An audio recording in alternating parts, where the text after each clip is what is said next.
Yo, what up? What up, suckers? Bitch ass motherfuckers. Punk ass, bitch ass motherfuckers. What's going on, people? What's going on? We got Mosif in the house. What's up, Mosif? Nothing, dude. Just chilling at work. Chilling. I got a fucking cold from these dirty ass kids. I usually don't get colds in fucking August. I mean September, but basically August. Very annoying. Whatever.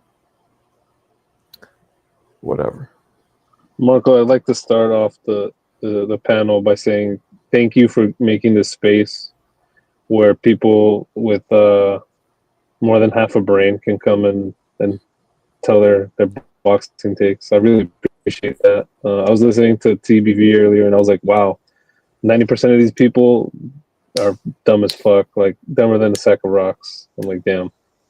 Yeah. So thank you. I appreciate it. You sound a little muffled, by the way, but I appreciate it.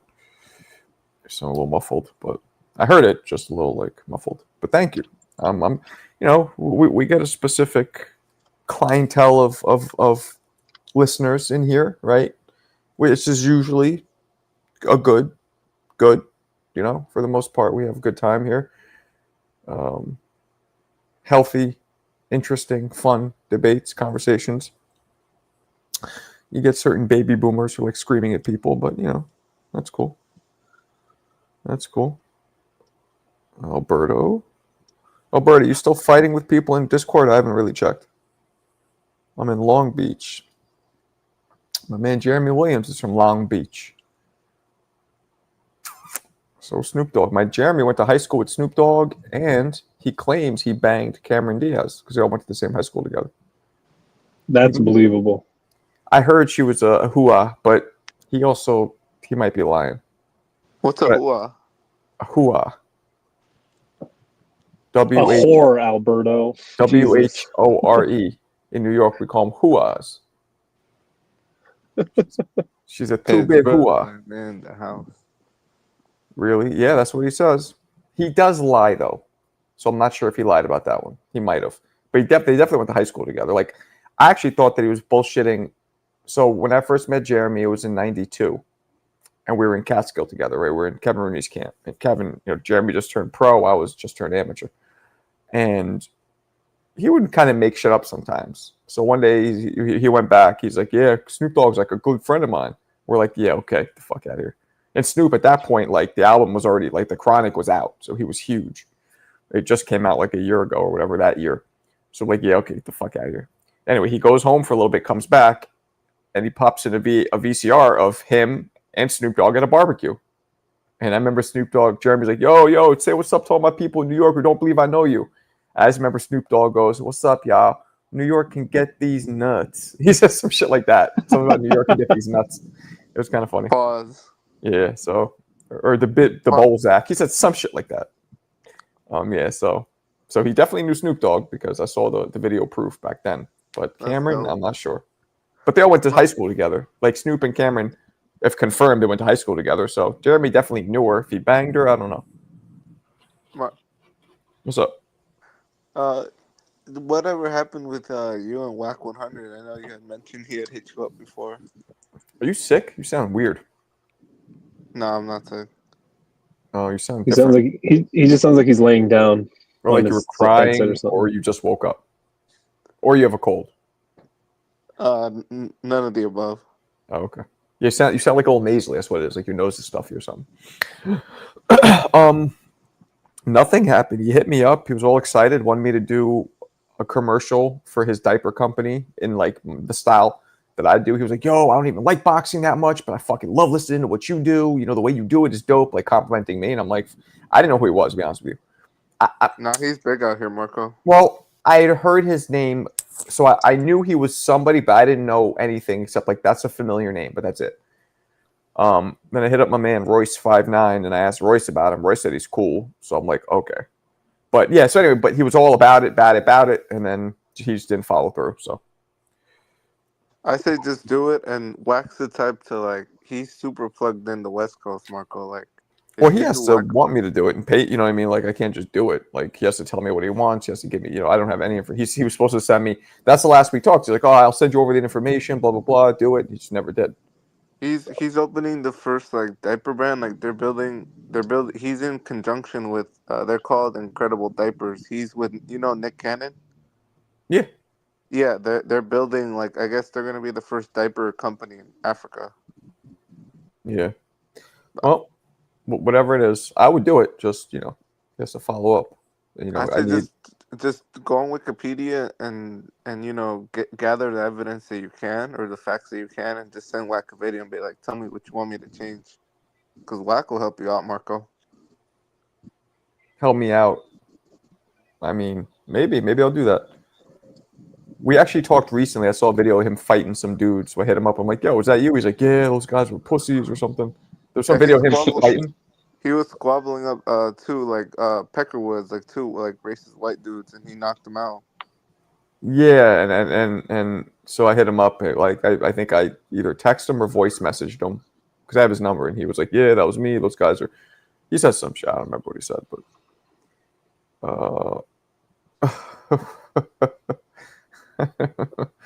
I don't really know what that means, Mo. I have an idea, but I'm not really sure. Anywho, I can tell What's this up? is an outlet for you. What you mean an outlet for me, John? Talk to me. How so? You're right, but what do you mean? Let's see if you nailed it on the head. Well, I haven't even spoken a word. What's up, everybody? How What's you doing up, tonight? C. Jangles? Curtis, what up, blood? What's Chilling. going on, Marco? What's going on, Chad? John Doe, I don't know if you know this, but Marco used to be a fighter. So Mark, no, he's saying that. That's why he's saying this right here. I can't judge a book by the cover. Which is nice, but at the same time, I know he means it in a nice way, but it means I look like a little pussy white bitch. But that's fine. That's fine. In person, I don't. Like, let me rephrase. Right. Mo's like, yes, you do. Fuck you, Mo. I don't have that energy. I was gonna say that. I was that opposite, bro. I don't have that energy. You actually look like a really fit guy. Yeah. Oh, thanks. But like the energy, right? Do I look like because some people you just look like they probably never had a fight in their life, or they wouldn't. You know what I mean? Like it's all about the energy too. I feel like so. I don't give off the energy like I'm a fucking like I wouldn't do something, but like just if you just see me like a still picture of me, yeah, I'm not like the most intimidated looking guy. Obviously, I know that. But I learned a long time ago. Just what this guy John Doe said. You don't judge a book by its cover. I've gotten in the ring with dudes. Look at Fun Truck. He seems like a dorky accountant, doesn't he? No, I wouldn't put that much sauce on it. But I would. Yeah, he seems like not in a negative way. He seems like a dude that probably goes to church. Visits his grandma. But he'll fuck you up. So he's unassuming. I'll put it like yes, that. Yeah. Exactly. And I'm similar. I'm a little more because like my energy is different. You know what I mean? His energy is very kind of down here.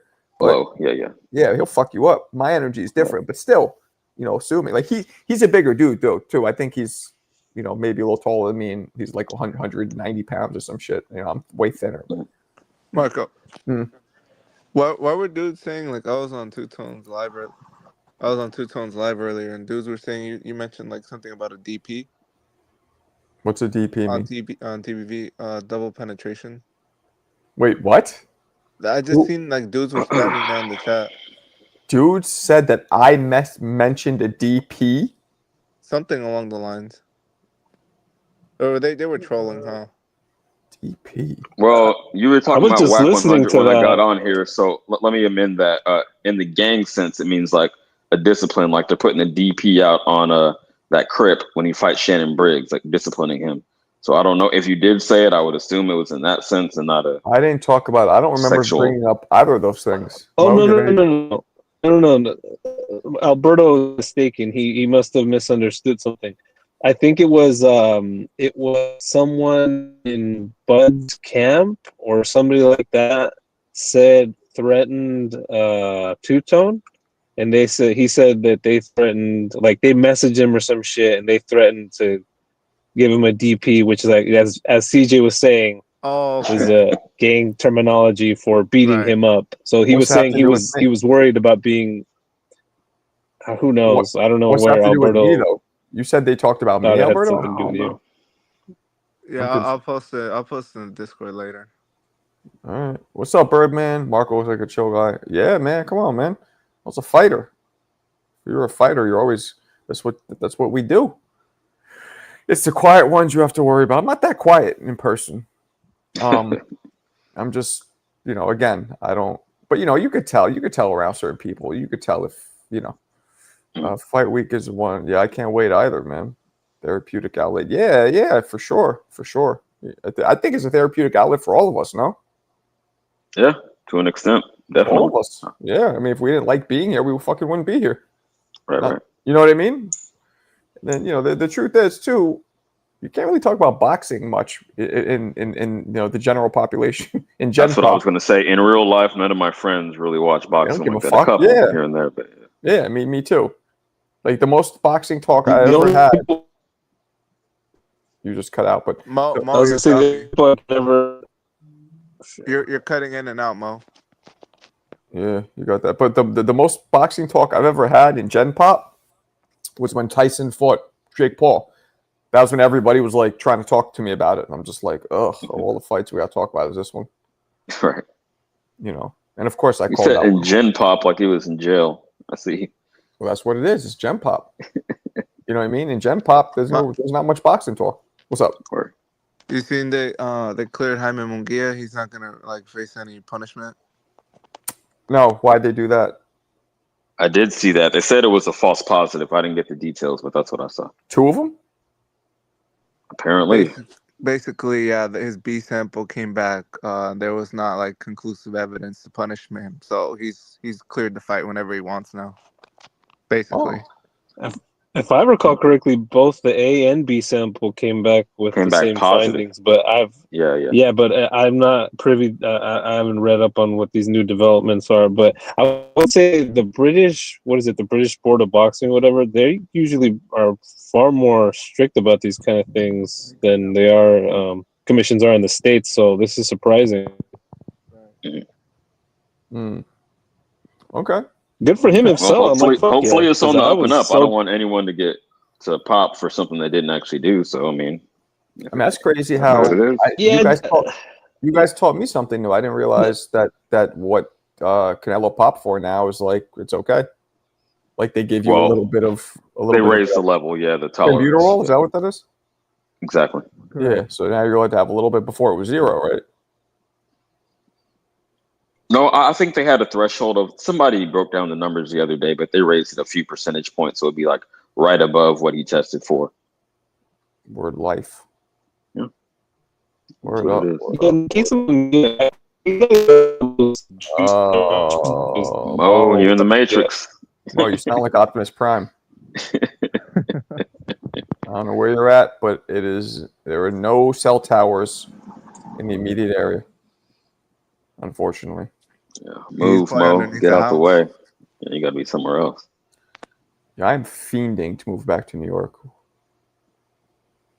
Do you have? I know you probably don't. I don't want to frustrate you, but do you have a timeline roughly when you expect to be able to do it? So we wanted to wait until we sold the business, right? Which should happen within a month, right? If Okay. I have an offer, I've accepted it, but again, until the money, you know what I mean? It could fall through with any deal, right? Until the money's transferred over. But so it should happen within the month. And then our theory was, let's wait to do that. Then we get some cheese, we're not worrying about the club, and then we'll start looking and move. But I'm thinking, even if this falls through with this guy, right? I think we'll just move anyway, because what's going to happen sooner than later. Yeah, right? and we're going to save money because we're trying to save money. We move, we're saving money because it'll be a cheaper apartment. And we'll all be we're all miserable here, mentally, all of us, especially me and my son. So I think we should. It's just the problem is it costs, moving, first month, last month, and then movers and all that. You're looking fucking, I don't know, 8-10 grand, some shit like that up front. Yeah, in the short term, but then yeah. But I don't pay the last 2 months of rent that I'm here because they have 2 months security. So I guess it kind of evens out, right? Okay. If I don't pay the last 2 months and I give, so it's almost So I think we're going to do that. I think I'm going to wait the next couple of weeks, see if this deal goes through. If it doesn't, we're gonna fucking bounce anyway. Hopefully, my Yeah, birthday is let's go. November 2nd. Hopefully, by my birthday, it'll be a good present. Get the fuck out of here. We'll have like something Yeah. ready. I You know, think so. and it's a whole thing. Packing. You know, the kids got to go to a new school. Like it's a whole process. But I didn't consider that part of it. yeah, it's annoying. You know, it's with the kids. CJ, I'm telling you, shit is different. I bet. And that's another thing. Like, there's so many areas in this like we could live in that are dope, but the problem is the schools are garbage. Mhm. Or You they're can't like, do that. yeah, which is annoying because they're public. I mean, if I wanted to pay for private school, it'd be fine, but I'm not doing that. So, yeah, man. I feel you. That's cool. So yeah, so that's the timeline. It's gonna be. I'm thinking within a month, regardless, we're gonna start looking. Either way. Showbiz broke the numbers down for the threshold. What's he talking about? Oh, for the clenbuterol. Yes. Okay, I got you. What's up, Mr. Fun Truck? What's going on? What are we eating there? Salad? So you almost got hit by a car, but you hit like a truck. Was that right? Ah, there. Bars. he hits like a truck, but he almost got hit by a car. You wanted to show the guy, you want to hit me with a car? I'm gonna hit you with a truck. Is that what happened? You want to hit me with a car? Feel this truck, bitch. Marco, who's John D? These nuts. I don't know who He's saying John you're a white, Doe? polished Jew baller. I didn't know you were Jewish, Marco. I'm not. I'm not Jewish. Not even 1%. I am Catholic. Well, I mean, I'm agnostic at this point, but I was. My mother's Bulgarian Eastern Orthodox, which is like Greek Orthodox, which is just a form of Catholicism. If you ever saw My Big Fat Greek Wedding, it's like that. No, this guy's cool. He says weird shit sometimes, and right now it looks like he's starting to.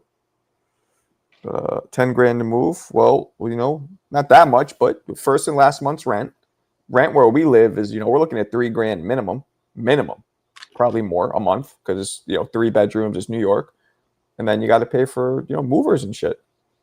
Right, truck and movers or whatnot. Yeah. Either way you want to do it. Yeah. Right, and we're probably gonna have to. I don't know if we're gonna get storage or what. I don't know. That's one annoying thing. We moved to this big ass house, and now we got to move back, you know, to a 2-bedroom, 3-bedroom apartment. So we're gonna have to Downsize a little bit. Yeah, so I'm thinking maybe Craigslist, have people, you know, sell some couches or whatever, the big shit we got here that we don't need. Because we got a bunch of free shit we moved here. We got like 3 or 4 big ass chairs and a couch, stuff that we didn't pay a dime for, but we can't bring it with us now. So yeah, so but Will you still have a dedicated setup when you move back? so here's what I'm thinking. I'm thinking we're gonna get 3 bedrooms. The kids share a bedroom now. Like, that's annoying too. We moved here to get more space. My daughter never sleeps in her bedroom. They share the bunk bed because they just feel comfortable. Like, they like sleeping in the same bed, you know, in the same room with one another. Okay. So what I'm thinking I'll do is the 3rd bedroom will be hers / my studio because she probably won't even sleep in there anyway. So I'll do that for now. You know what I'm saying?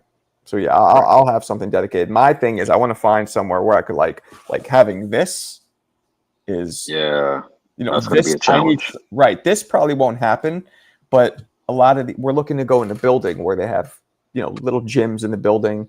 Who knows? Or worst scenario, I'm in the city. I just go to a fucking boxing gym. It's not the biggest deal in the world. Right.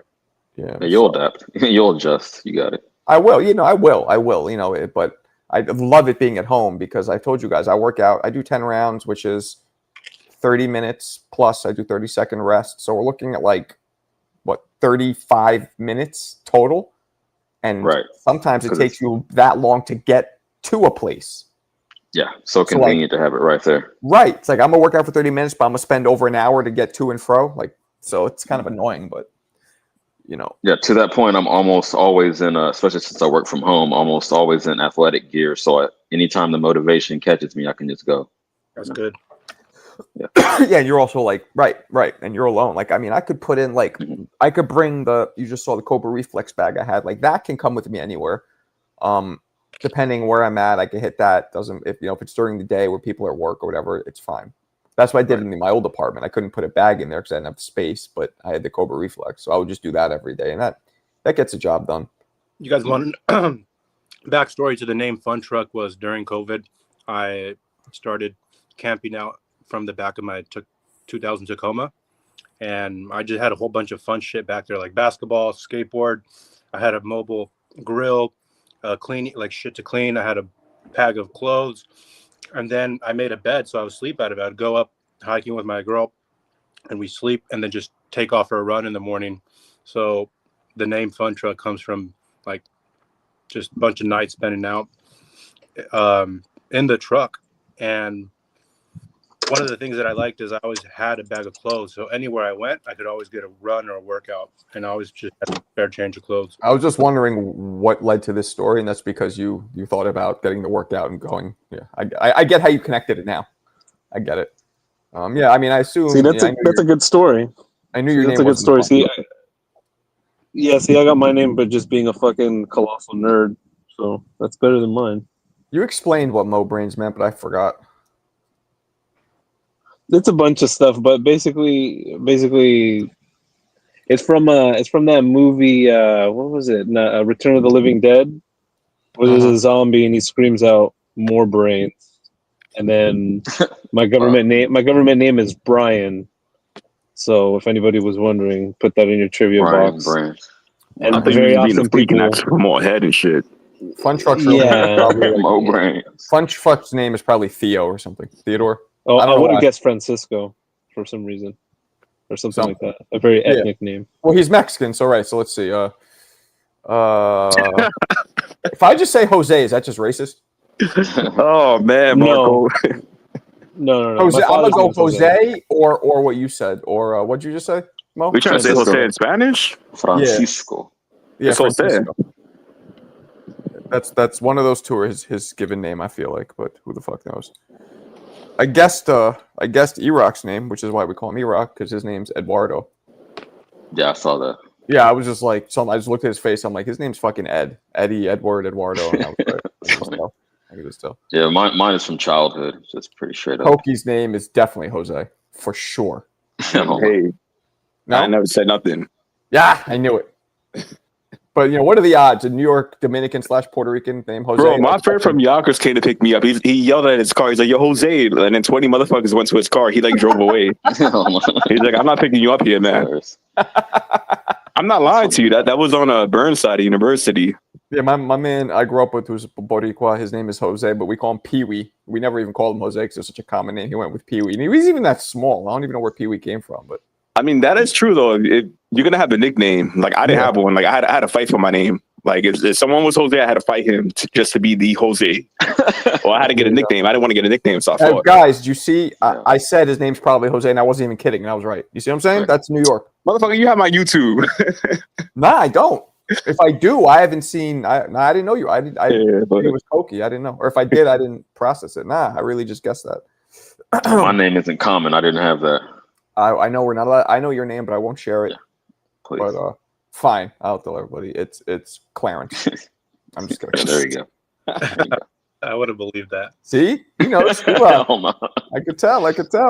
Hey, Marco, do you have a middle name? I do. It's Ivan, after Ivan the Terrible. That's dope. Damn. Yeah, So that's like a dictator.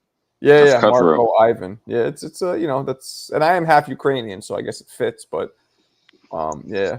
And the weird thing is, it's on my birth certificate, but it's not on my passport, Ivan. So I didn't know it was Ivan until I got older.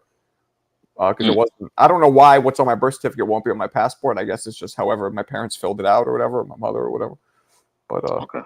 Oh yeah, because you were traveling from an early age. Okay, I got you. Yeah, young. I was in Bulgaria as a baby. Yeah, I had a passport. I have my old passport. I'm literally, my mother's holding me. I'm like a baby. Yeah, you just see her, you don't see her face. You see me, but unless you just see her hands holding me on her lap. Yeah. Back to the motherland, as we call it. Yo, Jersey Aiden in the house. What up, man? Yo, what's good? We team Shakur over here, man. Shakur Rivera is out here, man. Gonna put the name out for Puerto Rican fighters so Tio can know. What were you gonna say, Aiden? No, isn't Kubrat Pulev that guy that Anthony Joshua fought? He is Bulgarian. Yeah, that's the only Bulgarian fighter I could think of. The only other one was there's a little piece of trivia which some of you already know from me, but the last person to beat Floyd Mayweather in a boxing match, in a sanctioned boxing match. I'm not saying pro. Obviously, this was amateur, but the last person to beat Floyd Mayweather was a Bulgarian. The robbery, right? They say it was close enough. So it wasn't a crazy robbery, but yeah, most people thought Floyd won. That was one of the biggest robberies of the Olympics, dude. It was that bad? I don't really remember the fight. Yeah. Did he cry like Shakur though? He did. They both cried. Yeah, he did. Literally, he Infamous cried. clip. Yeah, Cried his yeah, eyes he did. out.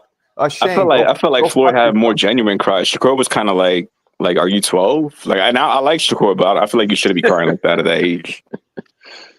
What's Bulgaria like? Bulgaria's a third world country, very similar to like I guess Russia or like Albania, Yugoslavia. I mean, most people don't even know what that's like. Shakur lost the gold medal at the Olympics, and so did Mayweather. Mayweather turned out to be great after crying at the Olympics. But I'd recommend watching that fight because it was a clear win for Mayweather. Like, clear win.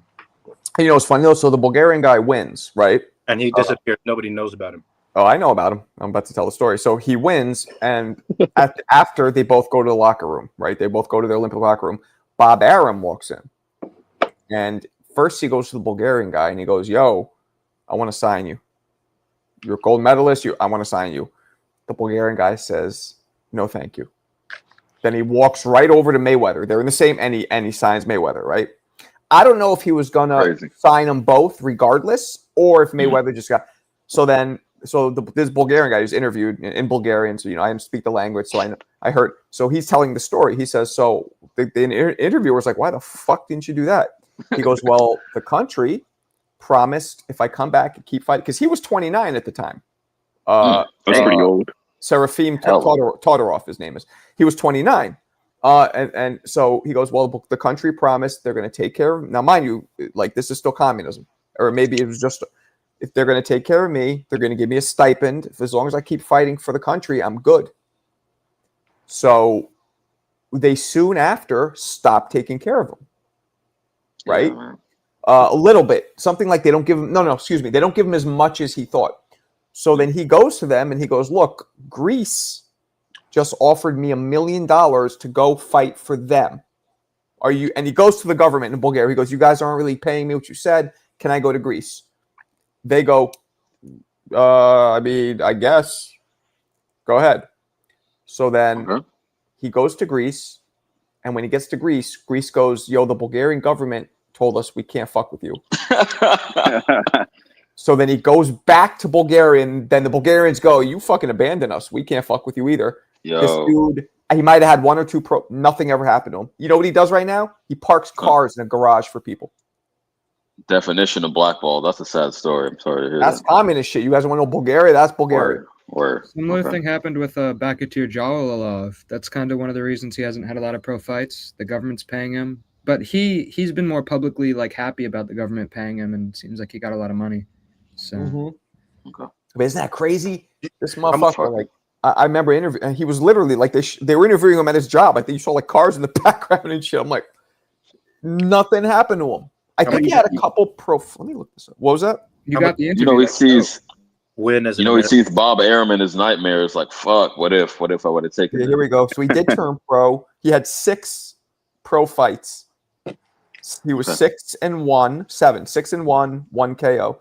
He fought literally from 98 to 2015. Oh wow, he 98 to 2003, and then he came back for some reason in 2015. Eric Gomez said you should interview him for the channel. Shout out to Jackie. Isn't that crazy though? Like that deep amateur background. He got offered $1 million fucking by the Greek. Like he was. He would have been an asset. He was nice with it. Are you able to get in touch with him? No, I've never tried too hard because I don't really have too many connections in Bulgaria with boxing. Like I have my cousin lives there. I have some random relatives, but like. Maybe now. I never really tried. Yeah. I mean, give it a shot now because I feel like you're pretty known on YouTube. I appreciate. Well, I mean, if somebody could direct me to I did try to look up an Instagram. He doesn't have any of that shit, so I don't really know. There's a couple Bulgarian. There's a dude who comes in here from Bulgaria. I can maybe ask him. Oh, I got a question. Since you're familiar with the dude. What do you think hypothetically might have happened with the government, the Bulgarian government, if he didn't ask for permission and just bounced? Ask for forgiveness instead of permission. Well, here's the thing. They weren't holding up their end of the bargain initially. That's why he even was like, and he tried doing it. But what if he just said, fuck it? What if he tried to work outside the system is what I'm saying and just did it. And then once they found out, say, oh, my bad. But he got fucked either way. It would have been worse Way worse, I think, if he tried to go. You know They'll what put him in the happens? What gulag. happens if you go? What happens if you go behind the capo's back? Way worse than if you fucking try and talk to him first. I feel you most of the time. Yeah, you're right. Yeah, you're right. it was. That's a fucked up story. You know what I mean? And he There's was something good. else Like, that yeah, was like to picture do. how good he was that he fought Floyd to a relatively close, like fight. Now, granted, Sure. Floyd was 18, he was like 28. Like there was like a 10-year age difference and a lot of experience difference at the time, but still, you know what I mean? Marco, that makes sense. I feel like business issues, especially when someone's in like the 27 to 28 range, can just like destroy their whole money making ability, and that such a short time period. Did Roy win a medal? What's that? Did Roy win a medal? Roy won a silver. He got fucked. He should have been a gold medalist, but they fucked him in the finals. Hey, So, Marco, did Roy cry? Did Roy cry when they robbed him? Real men don't cry. We ain't bitches. Nah, I'm just kidding. Nah, he didn't cry though. Shout out to Roy. He looked like he probably wanted to. How much Like money did he that's make? something. Sorry to cut you off, Fun Truck. Let me just say this and say what you have to say. That's something that I would be okay crying with. If I went that far and I beat him so easily, and they do that to me for the gold medal for the thing I've been dreaming of my whole life, that warrants some tears. But what were we gonna say, Fun Truck? How much money did he make? Do you know how much you make if you win a gold medal? Nothing. They don't pay. Then they didn't. It's all pay. amateur. I mean, You by get definition. endorsements. You get endorsements after if you're marketable. No, I think you win. I think you win a 20,000 if you win a gold medal for this. Okay, so maybe, but maybe the reason why I'm saying they don't pay is because it's nothing that'll even put a dent in your lifestyle. It's garbage. You know what I mean? It won't. 20,000 is nothing. Yeah, it'll be gone. Yeah, right. One time thing. I think that the way they do it is because almost every athlete then gets endorsements and is in a shoe-in to play for whatever professional sport that they're excelling in. Well, Shakur lost to Robesi Romero, and was that an actual loss, guys, or was he robbed? I don't know. Yeah, I edged it for Ramirez. I felt like he kind of. I saw that fight live too. I remember when it happened. It was so exciting when it happened. But I had a Robesi by a round, even though I was rooting for Shakur. Robesi, when he knocked out Nova, I became an instant fan. Yeah, he's a beast. But like you guys said, like imagine being in Cuba. You're a pro guy in Cuba. You want to go pro, but you're stuck in the amateurs. A lot of guys got to defect. They got to go to Dominican Republic, Puerto Rico, Mexico. So it's real out there. When you're under a regime, you pick boxing. You're not gonna, you're under a limit because I know they don't spend too much over there in Cuba. That's what I was thinking. I know it's possible. Yeah, Cuba, communist. So. Shit. And once you come here, you can't come back, right? Well, you can't go back to Cuba. Yeah, they're pretty. Plus, Miami's right there too. So guys like Gamboa and Rigondeaux, they have a lot. They have a way to get over there. Bulgaria is like the whole other side of the world. Isn't Bulgaria like landlocked or something? Landlocked? What do you mean by that? Like they're surrounded by countries? Yeah, no ocean, no sea. Yeah. No, there's a sea. No, that's incorrect. I used to go to the Black Sea. The Black Sea has a little access. That's what I was thinking. Okay. I would go to the Black Sea. Yo, that shit was dope, actually. When we went back, me and my wife, before she was my wife in like 2005, we went to the Black Sea. So first off, the dollar's super strong. That shit was there's a video of Wu-Tang being like, yo, the dopest party place to go is Bulgaria. I remember one of them, I think it was maybe Raekwon or Ghostface saying it. Where Wu-Tang said that? The dollar's strong. Tons of fucking people from Europe. Like the Brits would fly down there because the pound is so strong and it's dope. Like we stayed at the top of the line resort for like probably the same price as like a Motel 6. You know what I mean? That's the good thing about traveling outside of the U.S. Your dollar goes a long way. I mean, not in England, but yeah, there for sure. In most countries. Most. In Dominican Republic, you're a god over there with a dollar.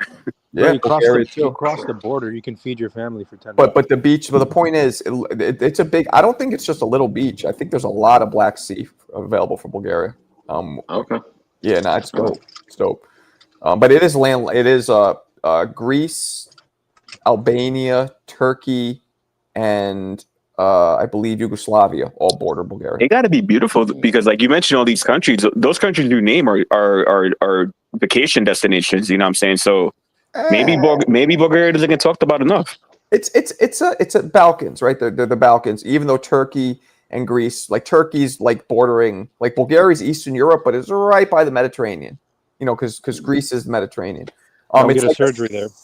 It's a 5 or 6 hour drive from Sofia, the capital of Bulgaria, to either Greece or the other way to Turkey. Romania. Excuse me, Romania borders us as well. Forgot about that.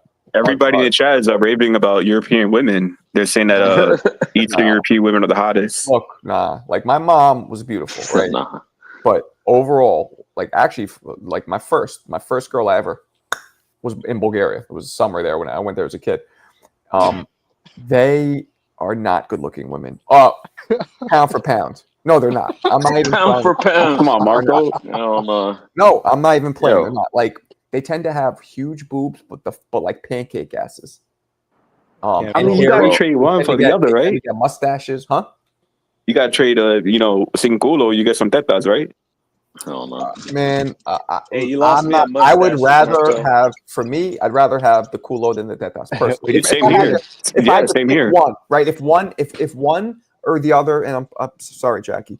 If one or the other was, no, I don't want to like make her feel uncomfortable. If one or the other, like if I was gun to my head, like, all right, we're gonna give you a woman, but one of them or the other is gonna be flat like a tire. It's either the butt or the boobies. Which one? I gotta go with the boobies be flatter because a flat butt to me is bleh.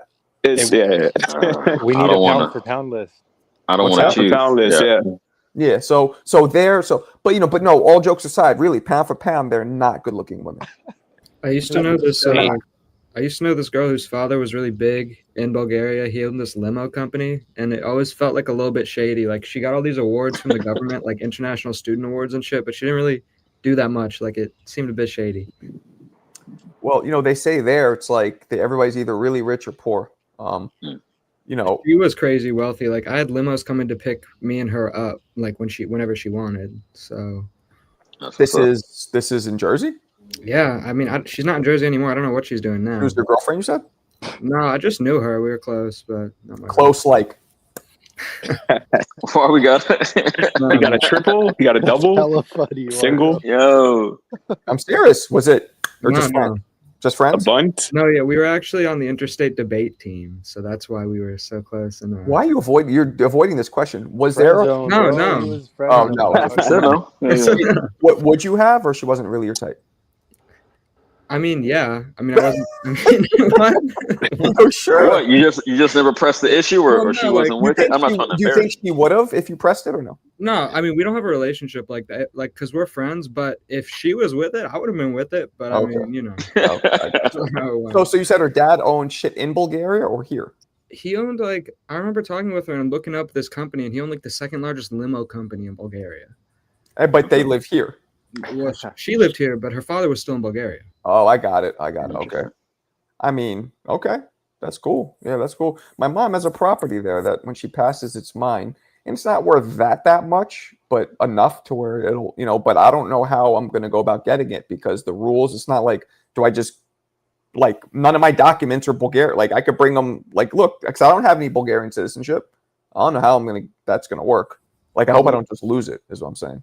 Take care of that, Marco, because that can mean a lot, dude, for your kids in the future if you ever need to go back. And it's not worth that much. So, like, it's not worth that much. It's not worth millions. Wait. Is it a house? No. He said just in case you need to go back, like in case of emergency. It's an apartment. Place to land. It's an apartment, like, but in the city, like the main. It's like the equivalent of being in like the nicest, like Soho. Like it's the nicest part of Bulgaria, and it's an apartment. So I don't know. I got to figure out what to do with it.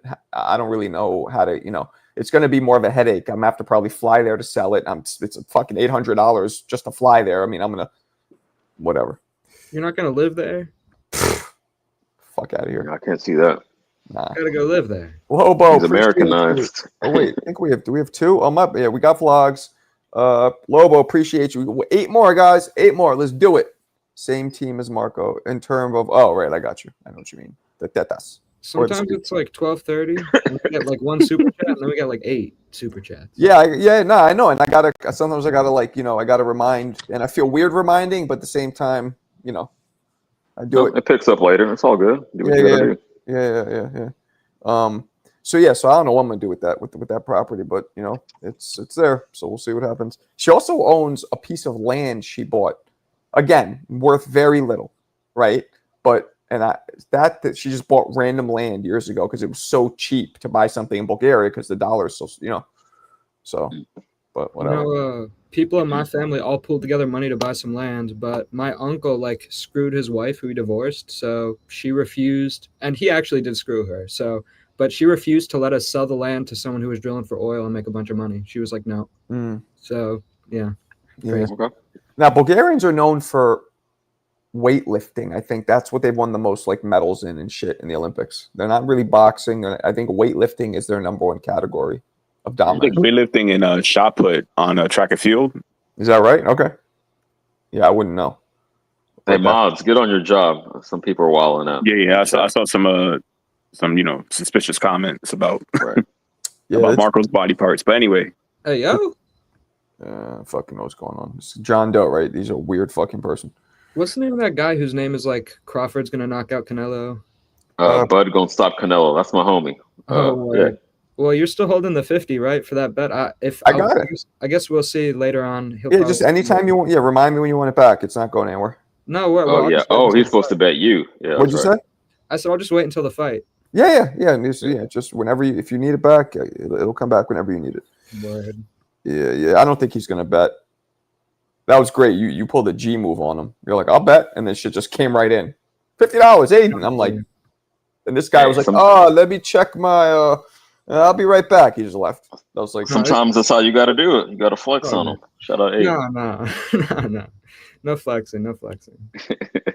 Yeah. So I actually just hold them to their word. I mean, obviously, I know all about that, but yeah, man, I can't wait. I'm really anticipating this fight. I'm excited. Yeah, well, I'm gonna do a live.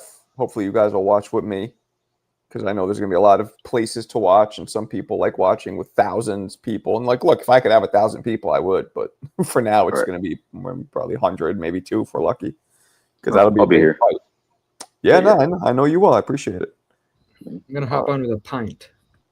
You're gonna hop on with a pint? With a pint. You seem like you're more of a Chiba smoker than drinker. You're right. He's a bloody knobber. A bloody knobber. Crawford's wrestling background is the reason he will manhandle Canelo. Mark? Well, we dug into that. I haven't researched it. Insane comment. Researched it, but apparently he only wrestled 1 year. He wrestled in 8th grade for like that ain't gonna do 3 it. months. That ain't gonna do it, man. Sounds like a false narrative. Yeah, I don't know. Dude, that is the funniest shit ever. Like, Bud plays grab ass with his buddy on like one of his Instagram reels, and then he plays a pickup game of basketball. So all of a sudden he's like this fucking all-star Bo Jackson type of motherfucker. Meanwhile, Canelo's out here fucking playing PGA, RIL PGA tournaments and shit, and doing magical tricks on horseback and shit. And it's like, oh, he's just a flat-footed, low IQ Mexican. What do you mean? He's magical so slow, tricks on horseback. That's a lot of sauce, but you got to also. It's true. To be fair, hey, you're not gonna tell me doing tricks on a horse is not more impressive than playing grab ass with your homeboy. Come on, man. I'm not gonna let you disrespect amateur wrestling by calling it grab ass. It's a highly fucking skilled thing that you have no idea about. No. I'm talking about them saying that. He wrestled Jarrell Miller down on Instagram or whatever. Like, bro, he's talking about just what we saw. Not what that size difference, that is impressive, no matter how you slice it. I don't know, man. If somebody doesn't know how to wrestle, who cares how big they are? They don't know what the fuck they're doing. No, it does make a difference. It makes a huge difference. Doesn't in boxing? If you don't know how to fight, I will fuck up anybody who's even 300 pounds. It doesn't matter in boxing. If you don't know how to fight, because you can't really like use your weight in the same manner. In wrestling, you can literally lay on a motherfucker and just like immobilize them. You feel me? It doesn't make a difference. Really? Come on, Chin. Okay. No, I'm sorry. I was thinking like a sprawl. Sprawl? That's when you kick your legs out when they try to shoot on you. Oh! Shooting on somebody with the legs wide open? Hey. Yo, CJ, what kind of... my shot was legendary. I was too quick. I was too quick. All right, sorry, I'll stop. All right, that's it. I love the Tutti Frutti.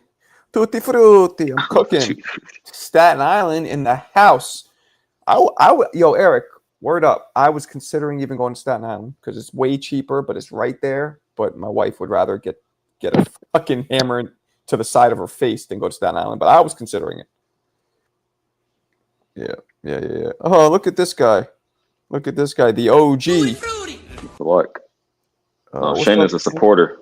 He tried to Shane's super chat me, but I didn't qualify yet. Shane is a little bitch.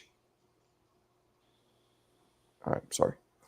What did I come in on? Shane being a bitch. Shane might come by. Shane, you want to come by and watch the fight here, right? I'm probably gonna be live though, but or hopefully I won't even. No, I'll still be here. Fuck. I was hoping I'll be moved. I'm not moving in 2 weeks. Not yet. Yeah. Fuck. My thing about I remember when Bud beat Earl, we had a bunch of people just leave TBV because they made bets and they just didn't keep it and left, and that's just bad vibes, you know. I was Good for them. That makes me so happy. Hell no, that's some bullshit. Pissed me off. I mean, it's going to happen with this fight. You guys definitely know that. Like, I mean, not you guys, but I think other people are more invested in this fight than I mean, that Crawford Spence fight had a lot of hype to it, though. So I think people did die off from that. But Hey, CJ, make sure you get Bud Gonna Stop Canelo's personal contact, because if he loses, I'm not gonna delete, bro. If Bud loses, he's gonna delete himself, bro. That's it. You're not gonna get no personal contact. No. But let me ask you guys this, right? Let me ask you guys Don't this. do that to my homie. Wouldn't it be way more embarrassing for Canelo fans being the size difference? And then because Bud and Spence was like right down the middle. This is pretty close, but wouldn't it be more embarrassing for a Canelo fan? No, it's been done before. What do you mean? Leonard did it to Hagler. Duran did it to Leonard. Like, that's not the craziest thing in the world that happened. Okay, Leonard. Okay, let's break that down, because my first inclination when you said that was to fucking get insulted and tell you're comparing Bud to Leonard. That's how I felt, and I don't know if I should feel that way. That's how I felt. Not the same. Well, I mean, there's only so many historical comparisons. Maybe Michael Spinks and Larry Holmes. That's another one. He went up and beat him twice. Let's see something. Well, because here's the thing, all these guys. Yeah, I guess is that the normal? I'm looking Leonard up now. He started at welterweight, correct? Correct. I'm gonna look right now. He started at 140. No, under. 141. So he was never technically a light welter, but as an amateur, Then they didn't have light welterweight, so he was a welterweight. So welterweight. He fought welterweight from turning pro in '77 till 79. Oh, so he was only a welterweight for years. Then he started coming. No. He had one junior middleweight bout where he won the title. Well, they didn't. That's it. Oh, you're right. World welter. He won the welterweight title against Larry Bonds. I don't see junior welter wasn't around yet. Yes, it was. Well, real quick, let me say this. It's just the flip side of the coin of the point Marco was making earlier today, that he said Canelo gets less credit for the win. So obviously he would get more blame for a loss, right? That's just the other side of it. So he fought, let me just say, he fought from 77 to 84 as basically a welterweight. There was no junior welter here, Mo. I'm looking. It did exist. But Wilfredo Benitez's first title was at 140. I don't see junior welterweight here anywhere. It probably won't come up as junior welterweight. It'll probably come as light welterweight, because remember, there's different. The nomenclature's changed over the years, but there was a 140 division. There were titles. Yep, super welter. There it is. There you go. Larry Bonds was super welter. Okay, but he basically fought as a welterweight up until then, and then he jumped for Hagler and Lalonde and Hearns, and then he stayed at middleweight for the most part. Okay, so I guess it's safe to say he was really naturally a welterweight. So going up to middle is similar to what Bud is doing. And Hagler. Same with Duran, really. Yeah. Okay. So it's been done before, but it still looks bad to the heavier dude, doesn't it? If he loses. Well, Hagler didn't get shit on, maybe because of the nature of the fight, but no, I don't think anyone shit on Hagler for right. I'm saying if Canelo clearly loses, the nature of it. Yeah. If he clearly gets beat up, I think it's bad. I think it's terrible, because Canelo fans, when you ask them, hey, if Canelo loses, how do you think he's going to lose? They're going to tell you, oh, Bud Crawford's going to be technical. He's going to use, boxing, jab, all that, right? So, like, if Crawford does the opposite, just straight up beat him up, that's not what Canelo fans predicted. So if it does happen, I think Canelo fans have more to hold. You know what I'm saying? Because they're predicting Bud to be this like, oh, he's going to be elusive and all that. Even though, in my opinion, I never seen Bud be this like elusive guy. I always seen Bud as like a counter guy that breaks guys down, you know? So, but I don't know. Still, don't you think it still looks way worse for, like, if you're a Canelo fan, I don't know how many of you in here are going for him. I think it'll be a little harder to swallow showing your face than it will a Crawford fan. That would be crazy if people actually disappear. No, I hope not. Take a day off or whatever. Like, don't want to hear it. Take a day off. you know, Mexican boxing #1 ain't going to be online for like 2 years at least. That's what I'm saying. If it's a clear victory. Oh no, that fucking psycho! He's gonna be on the next day talking about Virgil Ortiz, how he's gonna knock out Bruce. Hey, that full stay schizo posting. Yeah, he's insane, man. Like I love Mexican boxers, but he like, I don't know. He's like the I don't know what's the other equivalent to him, but yeah, he's like the HOD of Mexican boxing. He's like the Jersey Aiden of Mexico. Except he doesn't hop on panels, but he's just way more extreme. HLD's a real character. I think Duran beating Leonard is more impressive than anything Terrence could do against Canelo at this point, unless he like straight up dominates and knocks out Canelo, but I don't think he will. Why though? From lightweight to welter? Yeah, light to welter. It's just a big jump, and also Sugar Ray Leonard was like peak. Right now, Canelo is like young though, man. Like he was relatively early in his career when that happened. I believe Duran was 28 and Leonard was 23. Yeah, 23 is young. 23, that is young. Huh. Yeah, that's what I'm saying. That's why a lot of people try and write off the loss. Like, hey, it was 23. He learned from it, you know. That's the only loss in his prime. Leonard. Same age as when Canelo fought Floyd, if I'm not mistaken. 23. Exact. 23, and Floyd was what, like 38 or some shit? Somewhere in that area. That's the only. Yeah, I mean, to be fair to Duran, I think Leonard retired, and when he was like 25 from the eye injury, so it's not like he had this long career, anyways. Yeah, he retired twice, but I just feel like I feel like it's way worse for Canelo to lose this fight, which is why I've been saying this is a lose-lose for him. Because if he wins, I don't care what anybody says. There's most people's narrative, at least a chunk of it, will be, well, he's fucking way bigger, so of course he's supposed to win. And if he loses, it's like, you let this little fucking guy beat you, you know? I don't know. That's just the way I look at it. Well, let me ask the actual Canelo fans: what will if Canelo does win as you expect? What would be? I mean, it depends on the fashion, obviously, but in general, what would your takeaway be? Would you say, "Oh, of course he was bigger, he should have won," or how would you feel about that? Yeah, do those of you who are Canelo fans in the chat, or real quick, let me pump Discord before we see, you don't have to remind me anymore, CJ. All right, guys, first off, we do have a Discord, so please join it. I am putting it in the chat right now. It's a 24-hour party line. Just talk boxing all the time, talk to the community when I'm not live. It's fun. Second, we are raffling off these Grant gloves. These are, as you can see, 8-ounce, brand new. You see, they're not dirty at all. Pro fight gloves. Now, these are special because these are first issue. They were released in '98, which is the inception of the company. So they're very, very, they're vintage and they're pricey. They go for thousands on eBay. So we're raffling these off. They're brand new. You want to join up there, right there? You got the PayPal address you could send the raffle ticket to, or the Cash App. Raffle ticket is only $10 per ticket. And just make sure to state your name and state Grant Glove. We will be raffling them off soon. We're almost at enough raffles where I feel okay giving them away or letting go of them because they're so fucking valuable. Those gloves are dope. Thank you, man. Oh, yeah. And lastly, we do have the goal for the Super Chat goal is 10. We're at 2, so 8 more to go. I think we could do it. Yeah, the gloves are dope. If you could tell too, they're the old style of Grant, right? Like, here, wait, hold on. Let me show you guys something. Well, I'm a Canelo fan, so I hope that it's a good fight. So but Canelo wins, which I wear. These are obviously what the new Grants look like. You can see the difference. You know what I mean? New Grants look like this. They have, even this looks different. These are very different. So I actually work out in these. I got them free like 2-3 years ago from sponsor. I didn't know that how pricey they'd be. Or I wouldn't have worked out with them. I would have kept them because you see they're a little worn away there. You know, How long you gonna have that tape on there for? a long time. Yeah, I'm the same way, man. I got the same tape for like I just fucking slide months. it in. Boom.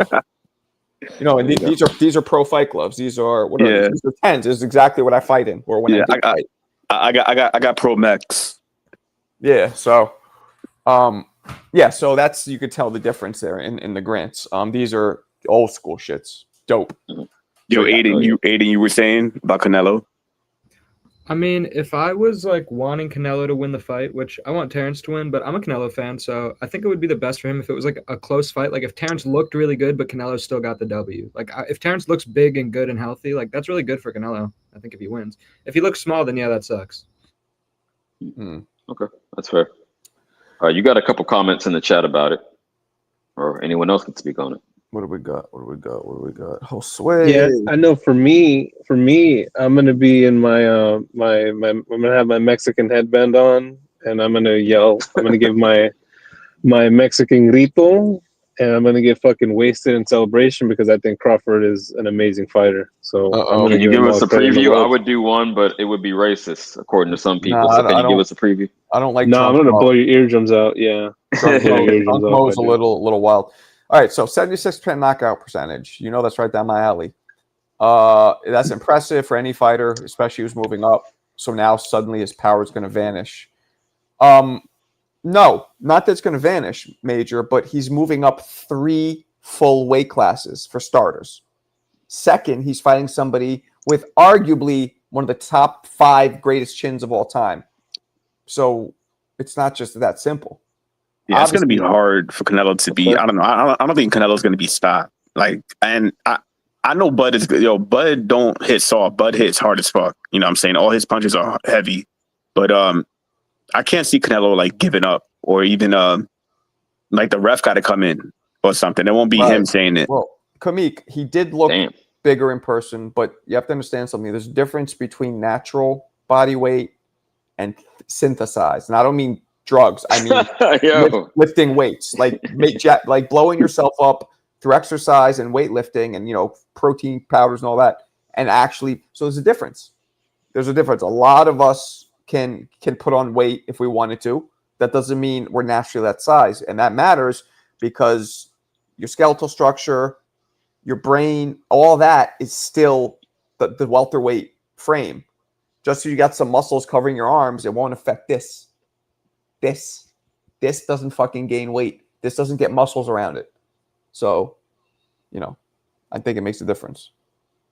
Also, in terms of just like general strength, like you can make denser muscle over time than just like in 2 years, you can objectively have like denser muscle than in 1 year, and you're the same weight. So absolutely.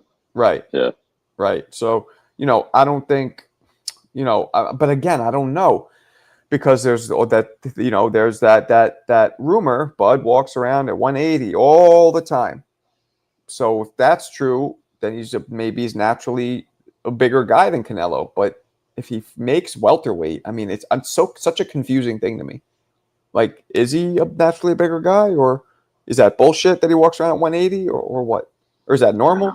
We're gonna see. That would be a huge cut. I will say that would be a crazy cut, but. We're going to see on fight night who's bigger and who's more physical. So, can't wait.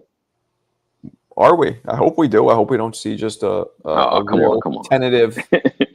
What you mean? Tentative. I know that's the one you. Not that you want to see it, but that's the narrative you're running with for right now. I really hope not. We're all going to get very. We're going to get very deflated, let down by the level of the fight's excitement. It's going to just be low. Yeah, might be a modern classic as well. We're gonna see. Robert has a fair point about Canelo. What do you say? He said, I got Canelo pound for pound number 1 when he beats Bud. Fuck that. Bud bigger than Canelo. Not Canelo's fault that Bud choose to cut 50 limit. I don't think that's too much, but to stay competitive with lesser men is over. I mean, that is Bud hate, but I agree. Like Canelo should get credit because Bud is a very skillful fighter. To me, Bud has been one of the most dominant guys, past 10 years in terms of like what he's accomplished and how he's done it. So yeah, he should get credit. Coming from a guy named Robert Artiago. I'm with you. Yeah, he's been hating for a minute. Shout out Robert. Yeah. But no, I agree with Koki. Yeah. I think I want to ask you guys. I have a question for you guys. I think CJ covered this in when he was cooking last week. Between Canelo and Crawford, what fight? I mean, what the winner? Which one you think would be better for boxing? If Canelo won or if Crawford won? What I mean by this is like potential fights after the win, or for boxing, become whatever to push boxing forward.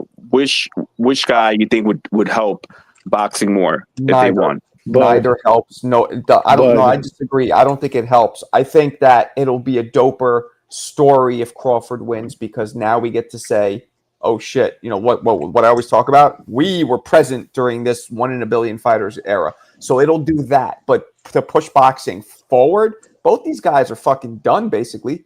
Right. Like, what's Marco, the difference? you're missing the forest for the trees. You're missing the forest for the trees, Marco. Hear me out. Let me cook for a second.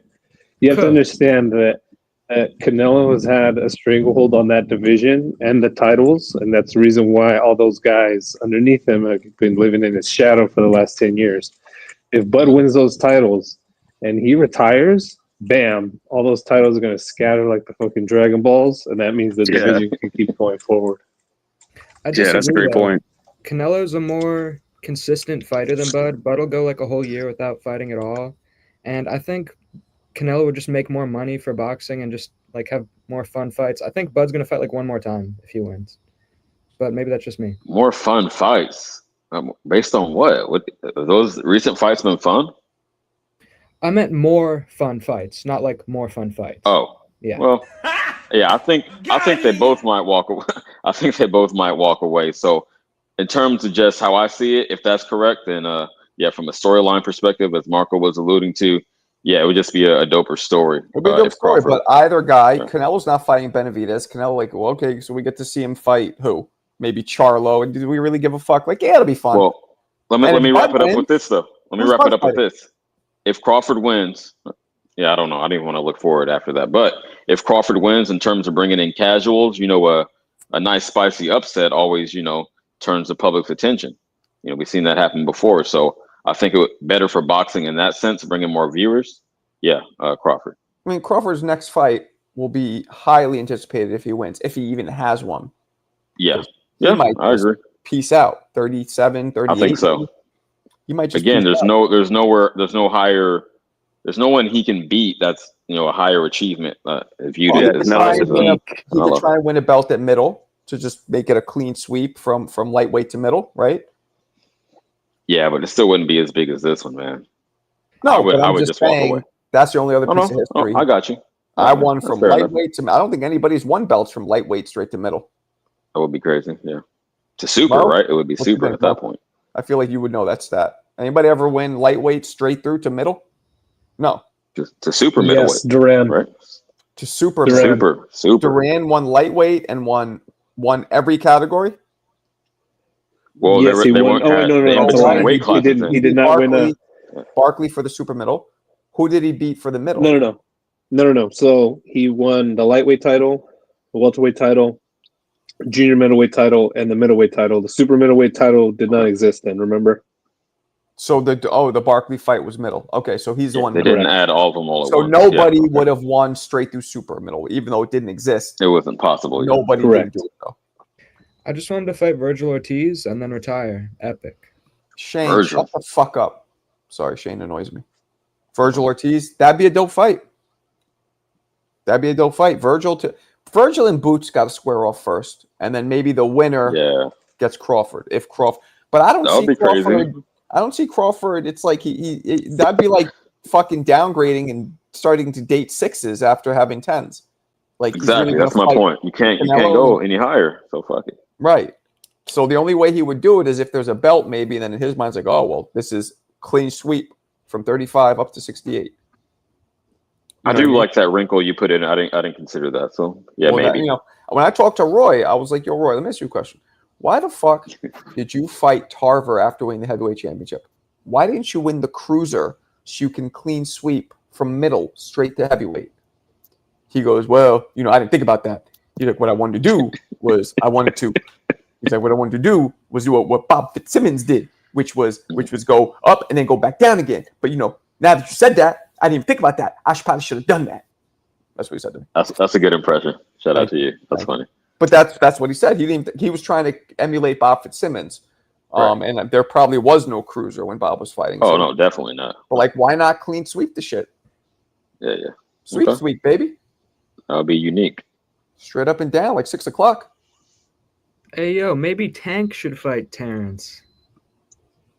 Tank is moving up to fight Jake Paul. He's gonna be big. If Tank knocks out Jake Paul, which I hope that happens. I'm not sure if it will, but I hope that happens. I think he retires probably too. For now. I think he retires, maybe comes back at 33, 34 years old, gets a little itch, maybe has a couple fights. So what, he's 30 now? 30? 30. By the time he fights Jake, he's November like me. So he'll be 31 when he fights Jake, right? And then maybe retires for 3 years, comes back 34, which is still young. I don't see him not coming back if he retires now. I think he will. You know what I mean? As much as he hates all the shit, he's going to miss all the limelight, all the adulation. He's going to miss all that. Maybe. He said that was his intention, but you might be right. And the competitive streak. 30 is young. You know what I mean? 30 is you young. Still got all that. Still got the juices flowing. High T level. Or life. Well, when Mayweather did it, you think he did it just 100% intentionally? Or do you think when he retired? Yeah, when he first retired. How long did he retire for? Like a year? Was it 2 years? A year or two? No more than two. No more than two. Not even. No, yeah, it was intentional. For sure. Word. For sure. Tank will do something like what that. was the intention, though? Was he ducking? No. Build. He's such a fucking genius in so many ways. No, build anticipation. Yeah. So when he comes back, here's even more money. Genius. Right. Genius. I mean, that's what Tyson Fury tried to do that. Exactly. That's exactly where I was going with it. And nobody cared, though, really. Yeah, absolutely. You know what I mean? All right, I'll be right back. Hold it down for me, please. All right. Honestly, I think because Turkey had so much money, he was making it more difficult to make any other fights with Fury because he was waiting for Turk, Okay. I mean, that makes a lot of sense, especially at this stage in his career. Might as well cash out on the name you built for yourself over the years. I feel that. Okay. Well, yeah, I was interested to see what the Canelo fans would think. It sounds like you guys are going to give him credit. But again, we're the aficionados. Marco's panel is more calm than most. I can see dudes wilding out. I don't know, man. I don't know what to expect, really. But either way, highly anticipated. I think it's going to be a pretty boring fight, if I had to guess. I really hope it's not, though. I wouldn't guess that. I'm up in the air in regards to how it will go. But yeah, obviously, I hope it'll be exciting. I think it will be tactical, but still like enough engagement where you can see a high-level chess match, not just some bullshit. That's really where I'm at with it. So, well, I'm going to be at college. I'm moving to New Brunswick in New Jersey, so I'm going to try to find a boxing pub somewhere around there for the fight. That's what's up. Yeah, you said you're going to pull up with a pint. Shout out to you. Yeah. Yeah, I'm really hoping, as bad as this might sound, I'm really hoping that both of these guys their ages are going to show, and they're going to have to exchange at some points. Hey, look, it happened to Hagler, happened to Duran, it happened to Ali and Frazier. It happens to everybody, and Bud's older. All I keep seeing is people talking about Bud like he's the same guy who fought Ricky Burns. And I'm like, dude, that guy's that was 15 years ago. We need to temper our expectations. And I think it depends on what you mean by boring. Is it just going to be two idiots, rock'em sock'em robots? No. But I definitely think the only way that Bud can win is if he sits on his punches and exchanges with Canelo at some point. It's gonna have to take some chances, but very calculated chances. That's how I see it. Marco, he conjured the name of Ricky Burns. You missed it. I missed it. I just realized Curtis. Curtis has been here the whole time. Didn't say a word. You there, Curtis? Just listening? No shit. Oh, okay. Well, I gotta definitively say, I give Canelo credit. Someone in the chat said we didn't. He has the best resume in boxing today. I agree. Yeah, even I say that. Shit. Come on, I agree. You guys are putting too much sauce on it. This fucking guy and his sauce. You're funny. You are a funny man. Who has the better defense, which is the topic. I did a video on that today. I believe the short answer is Canelo. What do we think? Okay, can you play it, because the stat you mentioned last week did not corroborate that. I didn't get a chance to peep your video. Can you play it real quick? Oh, it's just I'll play it. It's just a little it's really more of a question as opposed to a breakdown. Yeah, it's more of a question than oh shit. What up, Tip?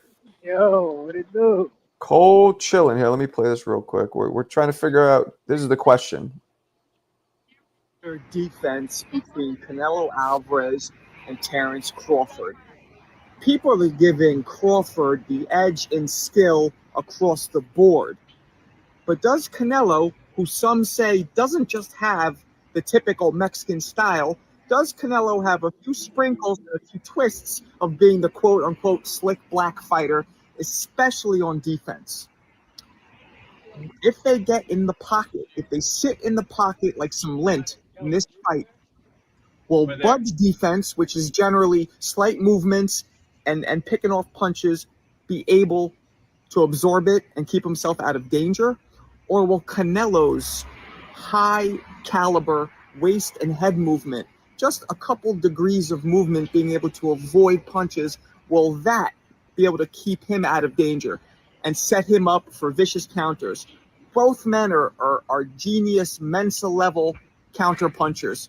But whose defense between the two of them do you think is better? Tell me in the comments. Bud's chin is objectively better. I mean, not Bud, Canelo. Sorry.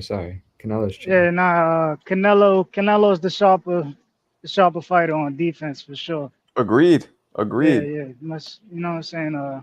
So if that's the case, Tip, who do you got winning this fight? I don't remember. First of all. I got Canelo winning. Yeah, I got Canelo. Yeah. Okay, because I was gonna say now that you have Canelo winning, I guess I got my answer. But like, why do people think that Bud has a chance if Canelo hits harder, has better defense, and has a better chin? I think it's Bud's boxing ability.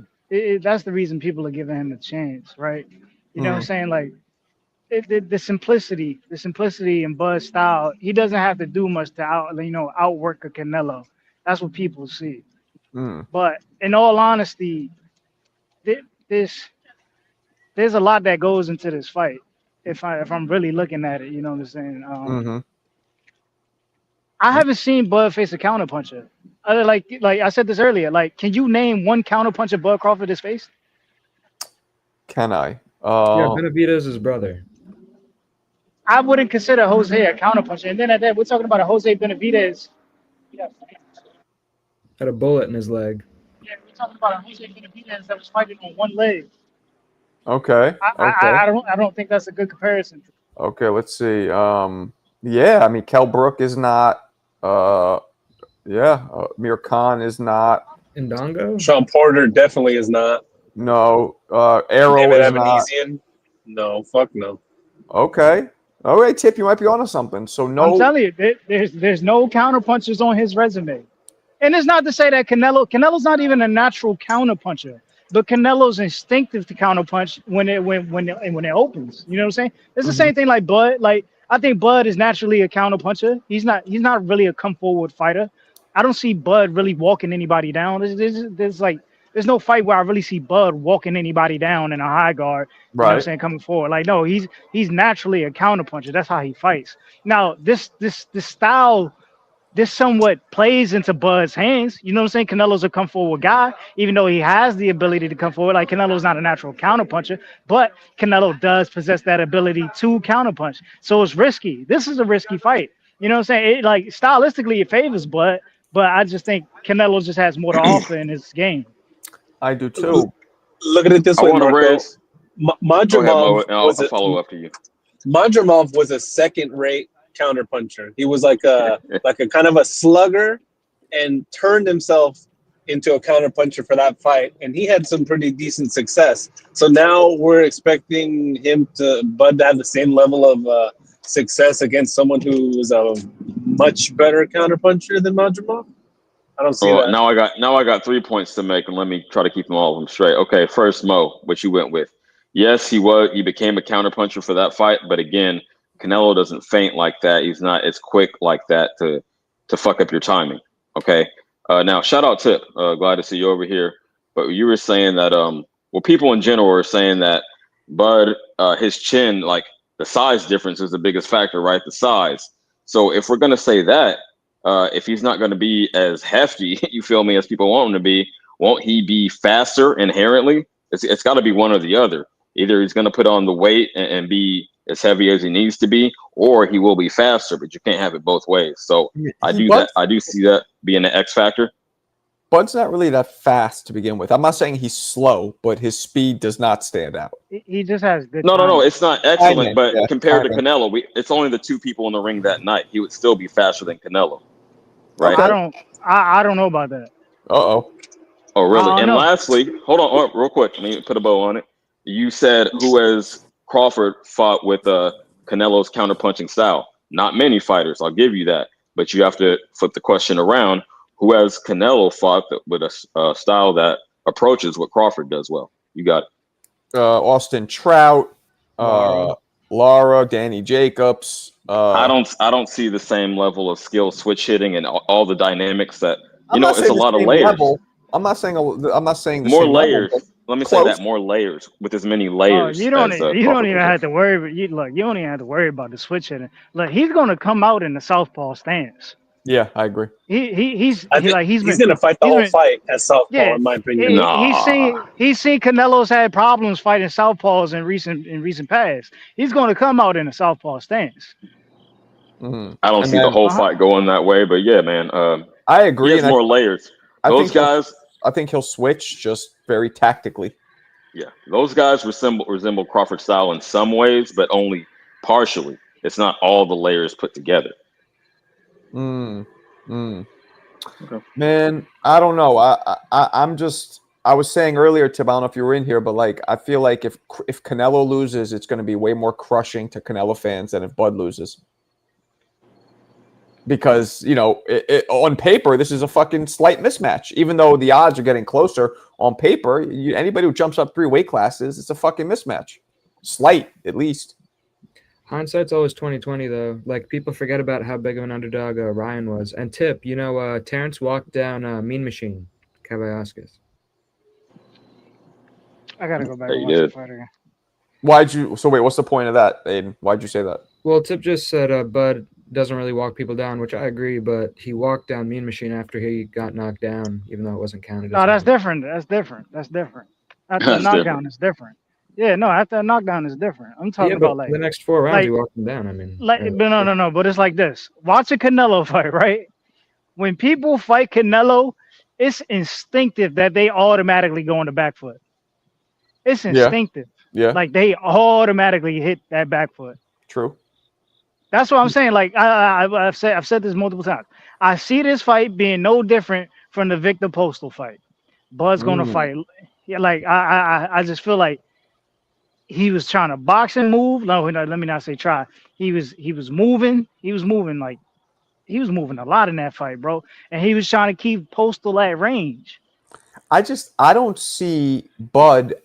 I think Bud's ego might be his downfall. I think he's going to try and jump in the pocket like 25 cents, and that's not going to be good for him because he might get clipped a couple times like, oh, yeah, I'm going to show you that I'm stronger. And I feel like his ego – what do you guys think? Do you think his ego might be his downfall in this? No, yes.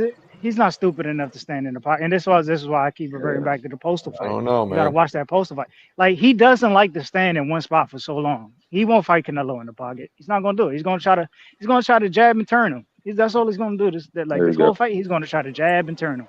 Jab and turn him. And that can be done. Power shots, but that'll be the foundation. I feel you. That could be done. He has been jabbed and turned before. He never lost with somebody doing that. But Danny Jacobs, like I said, Lara, Trout, these guys had a lot of success doing that. When the Crawford fans talk about how he can like flip the switch, it just sounds like bro, I can see red. You know what I mean? Yeah, But like we've the seen it Superman. demonstrated though. We have seen it demonstrated though. Yeah, we saw him against Porter. He was literally like, "What? Okay," and he just did what he had to do.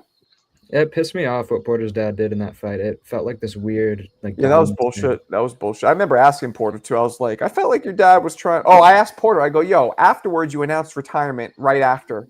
I'm like, were you trying to get back at your dad for stopping the fight early? And he said no, but he laughed like he was saying yes. So I don't know. Man, Damn. can he stop Sean from getting stopped?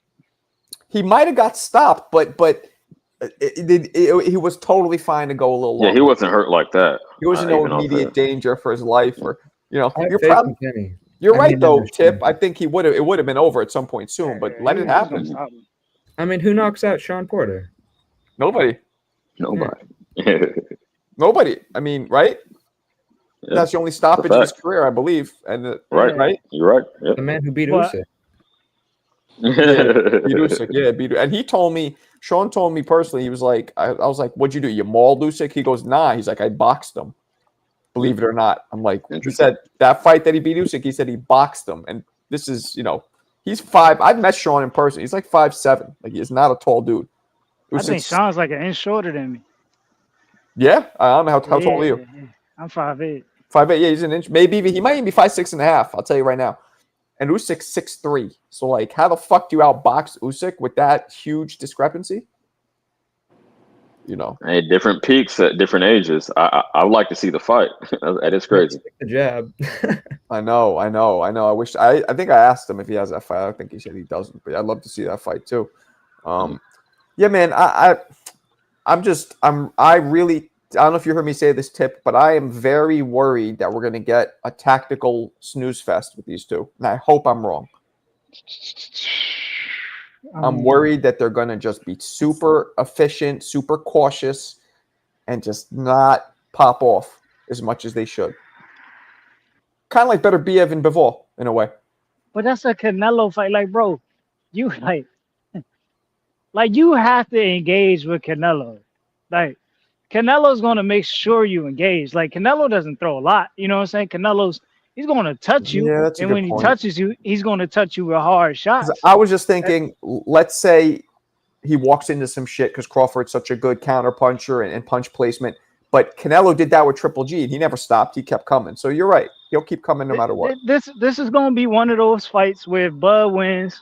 The deciding factor is going to be the jab. It's going to be the jab. It's all in fights like this. In fights like this, where it's going to be like, oh, man, you know what I'm saying? We thought Canelo won. You know what I'm saying? Somebody did X amount of work. It's the jab that just stands out, and you have to look at the jab. See the jab? Like, we know Canelo's a power puncher, so we know those are going to total up for him, tally up for him. What's going to be that jab, man? Yeah. I mean, we need a good fight here, bro. We need a good fight. And do we even know the undercard yet? It's a bunch of bullshit fights. Not one good one, huh? Nothing. I think Sergey Bohachuk is on the undercard, ain't he? I don't fucking know. Anybody else in the chat now or in the panel? No, I have no idea. Bohachuk is on the prelims. He's not even on the undercard. I thought it was the co-main. I thought Bohachuk was the co-main. Yeah, no, he's the final prelim, and before him, Callum Walsh versus Fernando Vargas. The co-main is in Billy and Lester Martinez. Oh, for real? Right. I was gonna say, Marco, you're missing out. We went over the undercard yesterday. And then you got the Vargas. You got Vargas and the other guy. Forgot the other guy. That's also a good fight. But definitely Callum Walsh. That's gonna be a good fight. And other than that, everything else is just kind of, mediocre. But Lester Martinez can crack, bro. But again, that's only a portion. It's still supposed to be a 3-day event. But yeah, we went over those fights yesterday. The word on the street is Lester is one of Bud's sparring partners to prepare him for Canelo. I seen Lester when he fought Carlos Gongora down here in DC on Lamont's undercard against Fairbrother Corey. And you got Steven Nelson as well. He's on the Steven Nelson as well is fighting. I forgot who he's fighting. Of course. And I heard who he's fighting is supposed to be. He's a tough guy. He's fighting some Cuban kid. He's fighting a Cuban kid. Yeah. Barco interviewed Gongora's trainer. I was on the panel. It was dope. Who did? You did. Gongora's trainer. He was saying he was women in his gym because they would get pregnant. It was crazy when he said right. Oh, yeah, I remember that. I was like, me? Yeah, I think Mbili's going to lose that fight. I am not big on Mbili. I don't He might think get stopped. He might get stopped. I think he's exciting to watch, but I don't think he's. I think he's very one-dimensional. I got He's a B-class fighter at best. And Billy is B-class at best. Yo, Mo, I don't know what you're using to talk, but it sounds like you have a fucking megaphone in my face. A walkie-talkie, some shit. Yeah. Mo, do you think it's going to be a good fight? What? Crawford Canelo. Absolutely. Okay. Word. The reason why Marco disagrees. I'm hoping for it. Go ahead. The reason why I know it's going to be a good fight is because Canelo doesn't want to lose. So Canelo doesn't want to be embarrassed. This is Netflix. Look at the amount of people that's going to be watching this fight. Mm-hmm. If you guys think that Canelo is going to go in there and just do like the normal XX square or square XX, that's how I look at Canelo when it's punch placements. Like his selection is just squares. I feel like I'm playing a PlayStation video game, but that's neither here nor there. I think he's going to put some variety to his punch selection in this particular fight because you're going to have to do that. Crawford is a multi-layered fighter. He can fight in different styles. You don't know what you're going to get. That's the anomaly. So if people think that Crawford is going to go in there and just stick to one particular style, it's not going to work. He's going to have to mix it up to get Canelo out of there. And Canelo's going to have to mix it up in order to get Crawford out of there. So we're going to be in for a big surprise, in my opinion, personally speaking. Remind me, 4-4, who are you choosing? I'm going with Crawford. Okay. You're getting me hyped for the fight. Yeah, man. I mean, this is a fight that when it was first announced, don't front. The majority of us were like, get the fuck out of here. Just because you beat Errol Spence doesn't mean you're Superman. But now, the majority of us give Crawford a very good chance.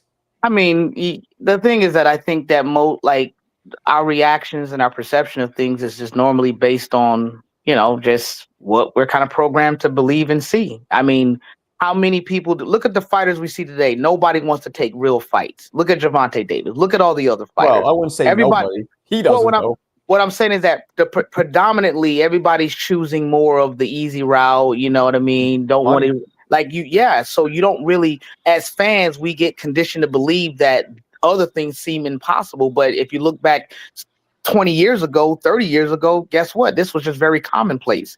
Right? Fighters really literally fought for legacy. They fought to prove that they're the best. So me personally, I mean, I wasn't as shocked. I just was excited to be like, wow, finally somebody just says, yo, let me really I know Crawford is gonna go in there and fight. Even if he loses, he's gonna go in there and fight, man. It's not gonna be a Charlo. Oh yeah. People be saying how healthy the sport is, but I feel like it's a testament to how unhealthy it is that you got to have all these crazy exhibition fights and they're making more money than the actual sport. Yeah. Good point. Yeah. I mean, I you know to me, guys, I blame Floyd for the A side, B side shit that has ruined a lot of great fights in their primes when they should have happened. Absolutely. But now we can blame Turkey for turning that around because now all these fucking divas who are like, I'm not doing it unless I get blah, blah, blah. They're like, Turkey's like, all right, here's your blah, blah. Just fight. Shut the fuck up. So now we're getting Nah. Yeah. That McGregor Floyd fight set the standard. Well, if you're talking about the celebrity aspect, yes. But as far as getting the big fights, yeah, that's Turkey. Marco said blame. I mean credit, right? Give credit to Turkey for that. Credit to Turkey. That's what I meant. Yeah. Turkey removed the money element. See that before Turkey, that they can hide behind the money. You know what I mean? You didn't know where the money was coming from. It wasn't vocal. It was always like this. It was annoying actually. So Turkey comes in and he just removes the money conversation. Period. There's no about A side, B side, how much you sell, how many butts and seats. None of that matters no more. 4-4. You know what? I wish he would have done that when Canelo initially was like, I'll fight Benavidez for 200 because he knew that nobody's giving him to. I wish he would have done that then if Turkey was around. The timing was just a little bit off. You're right. Oh, yeah, like 6 months off. 6 months off. Yeah, for sure. But then, now we're getting all these big. I mean, look, I'm actually excited to watch Tank. Now, you know what I will say though? People don't realize this though, because of the events that Turkey has been putting on, is forcing the other promotional companies to actually put on some competitive fights.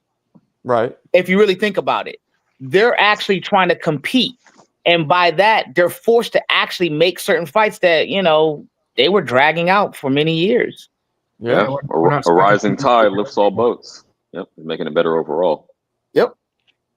Yeah, I'm actually looking forward to Jake and Tank. I don't know about you guys, but fuck it. Oh hell no! Hell no!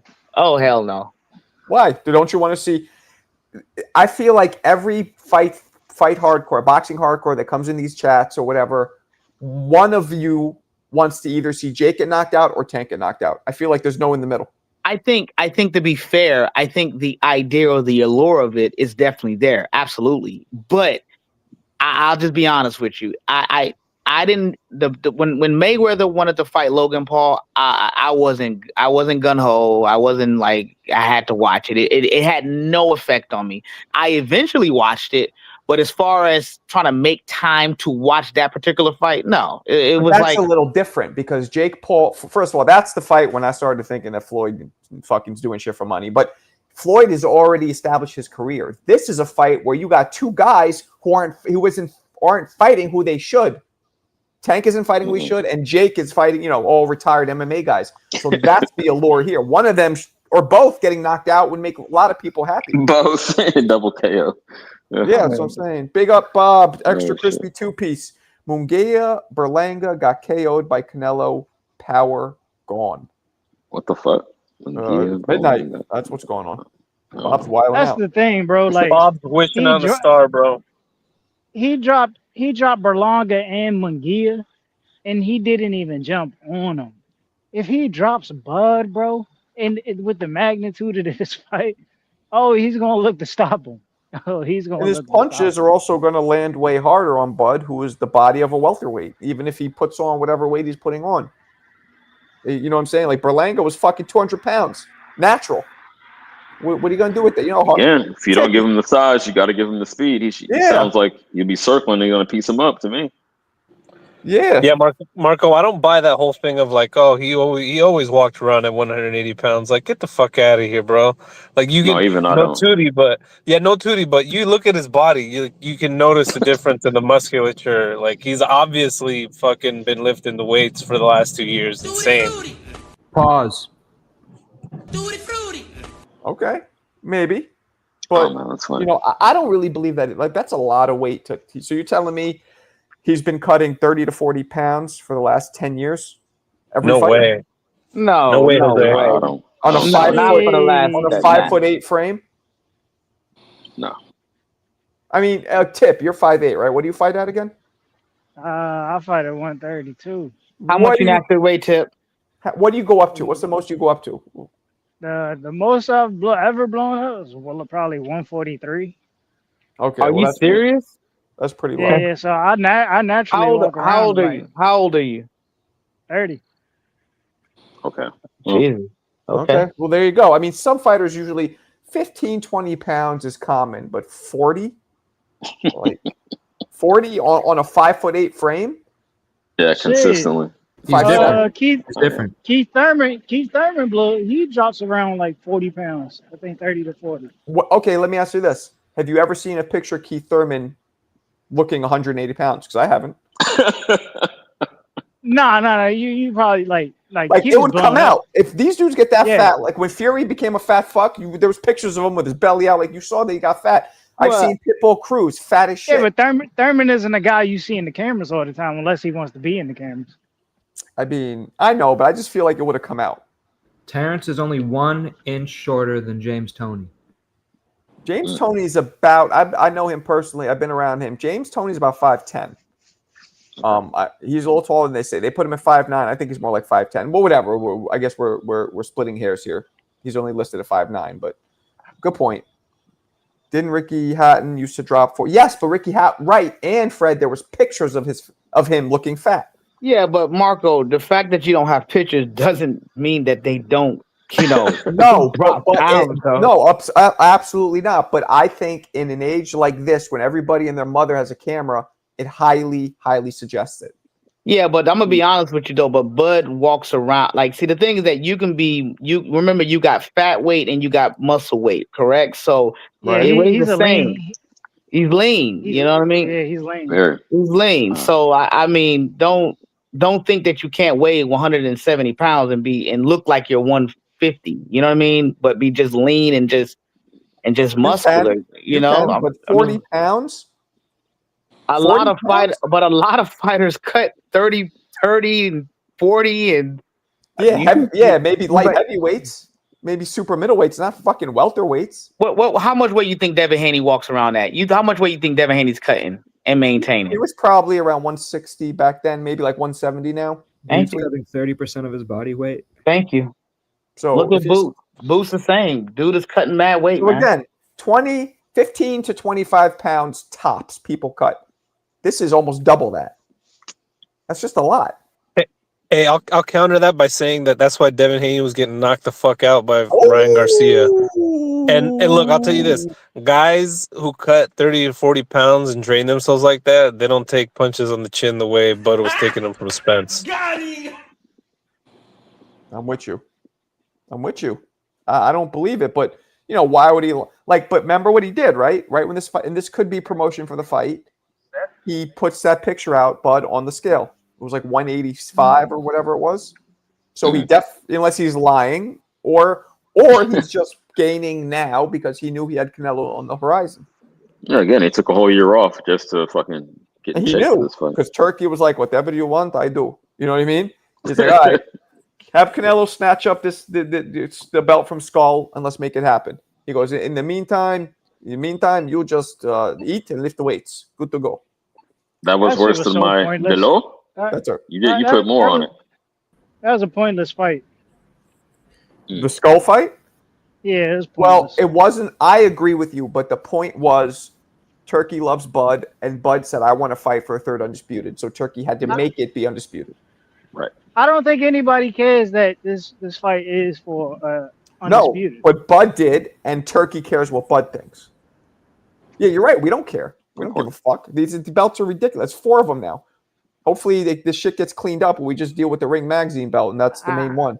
Well, I disagree. Like going into the fight, real quick, no one gives a fuck that it's for undisputed necessarily. Doesn't put too much extra anticipation on it. But when people look back, they're going to cite that. Oh, shit, he was 3 times undisputed if he can do that. Because people know that for all intensive purposes, Bud is the lineal welterweight and Canelo's the lineal middleweight. Let's cut out all the additional weight classes from back in the day. You know what I mean? Yeah. We're doing Sugar Robinson versus Nick LaMotta type shit. Huh? He could have moved up and it could have just been a unification. I mean, a fight for the unified titles, and it would have still been the same thing. And fucking Madrimov fucked around and almost ruined this fight. Coming close. So, Well, think about this, Marco. Say he did show a picture of him 186, right? Right.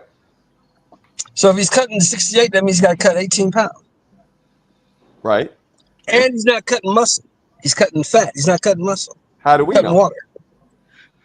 I'm glad you brought that up. 18 pounds, you're not cutting muscle. How is he the first thing to go? When he's go ahead. When you go into ketosis, the whole purpose is to start burning your fat. You figure the body fat. So yeah, even in that extreme example, not everyone does it. I'm not saying he does, but the first thing to go is fat. You don't burn muscle before you burn fat. Guys, think about this. He fought up until a year ago, 147 for a solid 8 to 10 years, and he's weighing at 185. He's putting on 40 pounds. Who said that? Who said he was within walking 2 around years? 185 back then? Who said that? Nobody said that. He put on 186 for this fight. I'm talking about this fight, and I've seen pictures of him. I was around the motherfucker after that thing came out. He didn't, he was not fat at all. Marco Bomac said that. Bomac said that. It wasn't just like a rumor. Bomac literally said that that's what he would normally walk around at. Bomac's mouth ain't no prayer book. Hold on. Bomac's mouth is not a prayer book. That's true. Bomac can lie. That's true. Or But yeah, that's true. Or be misinformed, or maybe he is trying to sell the fight. They're trying to sell the fight. Selling the fight. He's a manager. He's a Paul Bearer. You want to sell the fight, but I would. But you know what? That's a bad way to sell the fight. Don't you want, if you're Bud's corner, people to think, nah, you are the smaller guy, so if you win, it's even more incredible? ChatGPT says that Bud's winning. I don't think Bud gives a fuck, to be honest. I don't think Bud gives a fuck about anything. But in general, why would his corner lie? Because it actually makes him look more like a Superman to come in and mop up this fucking bigger dude. Maybe he's trying to get more money for Vegas. Who knows? I don't pretend to have insight on that. I don't know. Jen, hey Mark, how you doing? I don't understand why. So what? Can't you? There's trainers out here that you can pay and get your body right. I've been saying that. He got enough money, and there's trainers that know what they're doing to get his body right for 168 pounds. I don't know why y'all talking he's a smaller guy. If you have enough money, you can pay a dude to get you right, and he got enough money. He gonna walk in the ring bigger, stronger. Well, I tell you Bob, we're talking about natural here's the argument. And wait, real quick, Shelton. Natural size. And natural size matters because of punch resistance.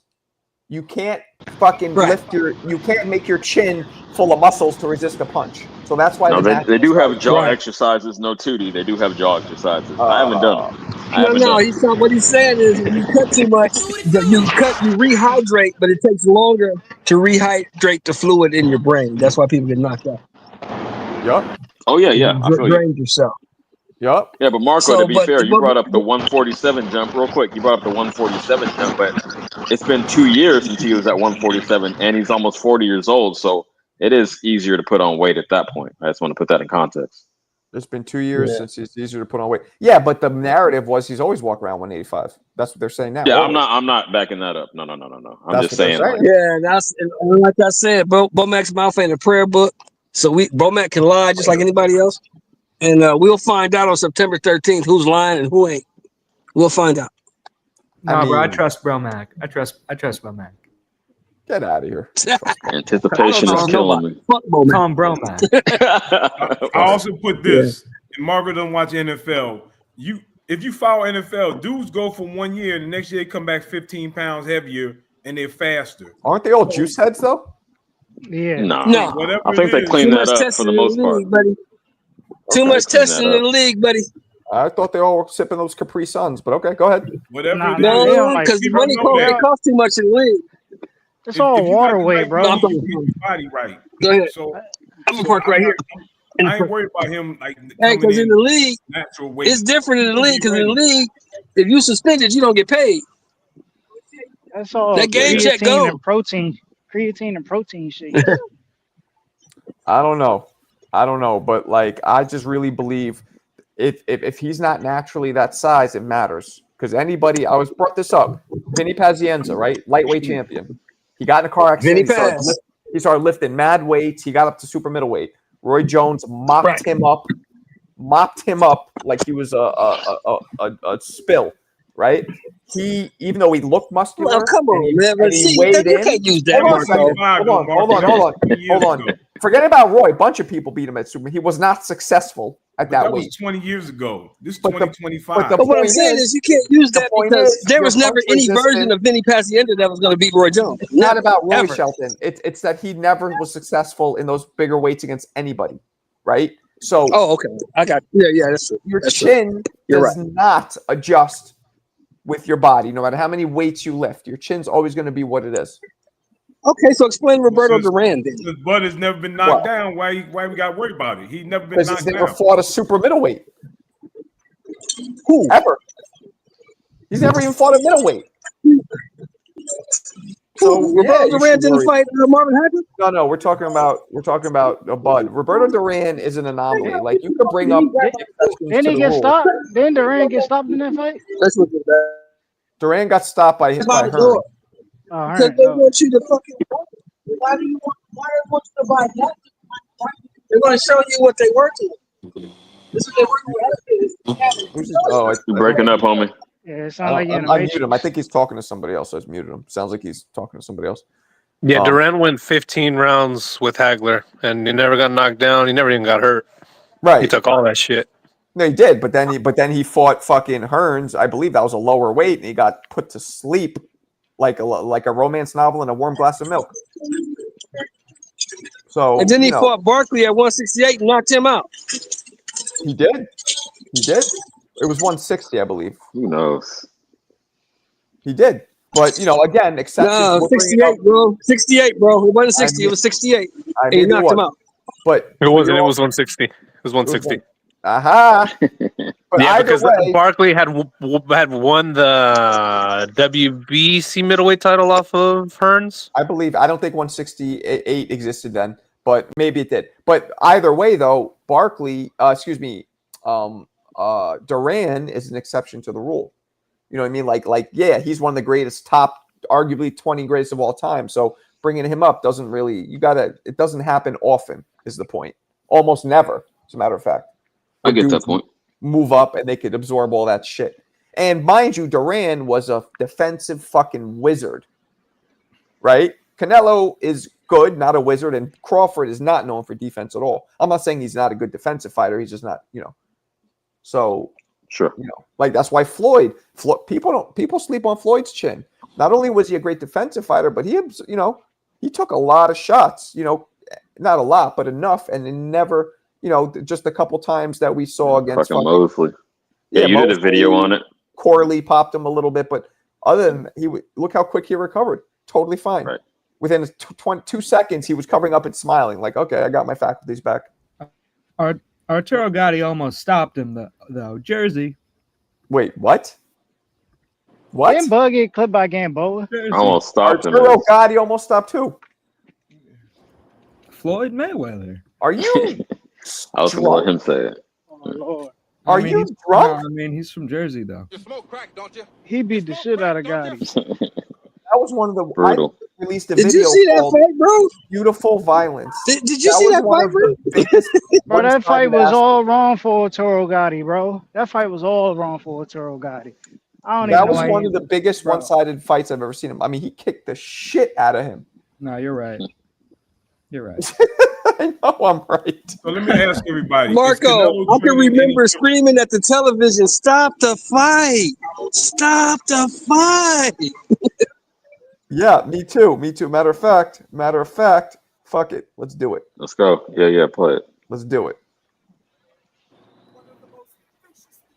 Destructions in boxing history, volume 2 of my Beautiful Violence series, Floyd Mayweather versus Arturo Gatti, Atlantic City, 2005. This OG pretty boy version of Floyd was a terror, taking advantage of all opportunities. Floyd's high-powered CPU quickly detected a hole in Arturo's defense. Defensively, Gotti waist bends low and leads all the way to his right. Floyd would engage and then quickly step around Gotti, positioning himself behind his back. And then Floyd would fire off shots from that vulnerable angle. Gotti's defensive positioning would leave his right side unprotected. So Floyd was then able to land repeated rights to his grill and breadbasket. Floyd then began adding another layer to this butt-whooping cake by leaping in with his lead left hook. This pretty boy version of Floyd before the hand injuries had serious pop on those punches. By round 4, though, Floyd stopped sticking and moving and planted himself in the pocket. Floyd continued to pivot to his right and machine gun powerful combinations from the perfect angle. Floyd also started sprinkling in some of his patented counter-punch magic. And by round 6, it became merciless target practice. Floyd was sledgehammering off creative combinations, tattooing Arturo's head and body. With Arturo's eye ballooned to twice its size, trainer Buddy McGirt was forced to stop the fight. Floyd's attack throughout this fight was vicious, but executed with the precise artistry of Michelangelo.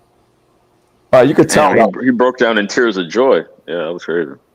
You could tell that my style's different now. That was like an earlier video of mine, but yeah, he beat the fucking shit out. That was Vinny Paz versus Roy was another one. Beautiful Violence. Like those two were beautifully violent examples of just merciless ass whoopings.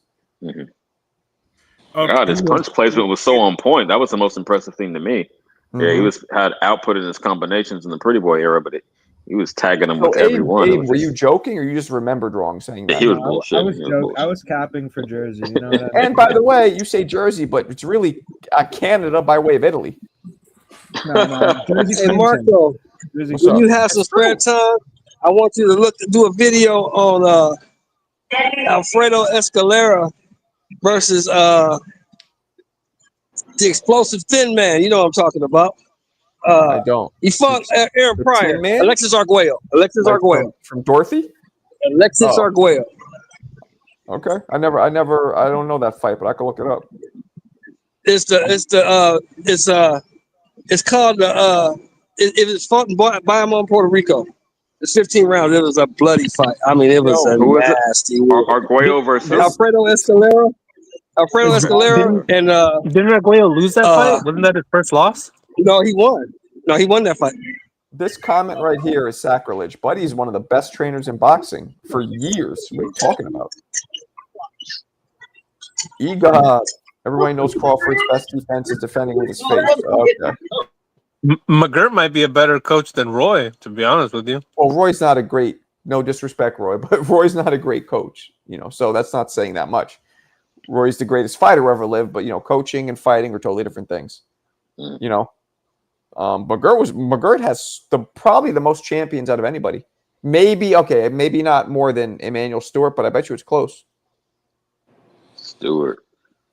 I answered that I would want Customato to train me, but overall, I would say Stewart is probably the best that I've seen. Stewart's the best. Cuss was good. Stewart was good. Buddy McGirt's good. Eddie Futch was good. Angelo Dundee was pretty good. What are the other major ones? Gil Clancy. Clancy was a doctor. Goosen. Huh? Goosen? Nah. Yeah. No, I don't like that Goosen never. And I know I met him before. I don't like that he never fought. He's still good. He's one of the few that I use as an example. He's one of the only examples where I could say a successful coach who actually never boxed. He's one of the few. Yeah, non-fighters get no respect. I understand it though. If you've been in there, I get it. Clancy had Emil Griffith. All right, well that's Marco. One fighter. Yeah, and I don't know much about Emil. I mean, I know the basics, of what he did. He killed somebody because the guy called him. What about the guy that trains Holyfield? He fought Hurricane Carter. Georgie Benton. Georgie Benton was nice. Archie Moore was pretty nice too. He trained Joe Louis for a little bit, I believe. A beast. Okay. He was the light heavyweight champion for what, 10 years, Marco? Something like that. But I'm talking, he also has the most knockouts out of any champion in history. Over 171 knockouts, something like that. Something like your 160 something. But I was talking about him as a trainer. Yeah, in the context of coaching. Yeah, George Foreman. George Foreman, what else you need? You had Foreman, yep. Foreman. What else do you need? Gil Clancy also had George Foreman, Jerry Quarry, Ken Buchanan, and Jerry Cooney. So these are pretty I good like names. Ken Buchanan. I did like Jerry Quarry. Jerry Quarry was a dog. Ken Buchanan's underrated. Good old Jerry Cooney. Yeah, Jerry Cooney was one of the hardest punchers in heavyweight history, according to Foreman. Is Shane on Discord? Shane, are you on Discord, you fucking fruitcake? I don't know. We'll see. I don't think he is, Alberto. I don't think so. Marcus Brown versus Badu Jack was probably bloodier than Zoo versus Fundora. Wow, you're taking it back. Okay. They fought twice a month. Yeah, they did. That's a fact. So, Marco, you think Canelo's doing the same training camp he's been doing? Or is he doing anything new? And I ain't talking about him bringing in young guys to train. I mean, for sparring. I would think that's new. I would think he's doing new stuff because he knows he's gonna have to deal with somebody who might have more endurance and might be faster and lighter on their feet, and make him think more. So I think he's probably doing something a little different. I don't know what. I mean, what do we think he'd be doing differently? Oh, I don't know, but like I said, Bud. I know boxers like weights don't help, but I think I got to keep running. Modern trainers, you ain't got to bench press to get stronger. I think there's a lot of ways you can get stronger. Right. I think Bud's going to prove that there's different ways you can train and put on muscle, and he's going to prove it. Right. Maybe. He's going to be bigger, stronger, faster than Canelo on the night of fight. That's my prediction. Well, I don't know. Maybe, Let me and obviously, let me do this real quick. Sorry, CJ. The Discord, I just put it in the chat. Please join the Discord if you haven't already. 24 hours. I can tell you what Canelo gonna need for the fight. hold on, real quick. Let me get in where I fit in real quick. I'm gonna let you cook. Let me just finish this. Okay, so join the Discord. Also, guys, 7 away from the goal. I think we can do it. And lastly, the Grant Glove raffle. Send the raffle ticket to either of these up here, Cash App, PayPal. Put your name and say Grant Glove raffle. Go ahead, CJ. Okay, Bob. So not only do I see him putting on the weight, but I see him doing a lot of activities that I'm familiar with. Like I mentioned earlier today, I've been doing yoga for like 13 years. You know, I do trail running and I'm, put on muscle right now. So there is a way to do it in a healthy manner where you're not just, like you said, not just bench pressing and being like a musclehead. You can have a balance about it. I just wanted to say that. Plant is a better boxer. I know what he gonna need, but Alvarez is gonna need. He gonna need more insurance. That's what he gonna need. Insurance. Plant is a better boxer than Bud. What do we think about that? Maybe a better pure boxer, like just a pure mover. Yeah, I would say so. But a better overall boxer? No way, no how. No, right? I don't think so. No way, no how. Yeah, not in the traditional sense. As a mover. If it's a pure boxing match, he loses. That what word the word Mo just said, traditional. Yeah, you think of Plant, you think that he moves, punches. Bud's not traditional, but he still boxes really well. Right. He just takes a little more chances when he sees his opportunity. He's just more willing to exchange in spots. That's all I see. That's what Canelo doesn't want. He doesn't want a boxing match. That's what Alvarez doesn't want. I mean, how do you know? Well, no, he said he doesn't want a runner. He said he doesn't want someone to run from him. Canelo likes counterpunching. That's his shit. Canelo is a very underrated counterpuncher, I feel like. If Canelo gets into a boxing match, a straight boxing match with Bud Crawford, he loses. He loses.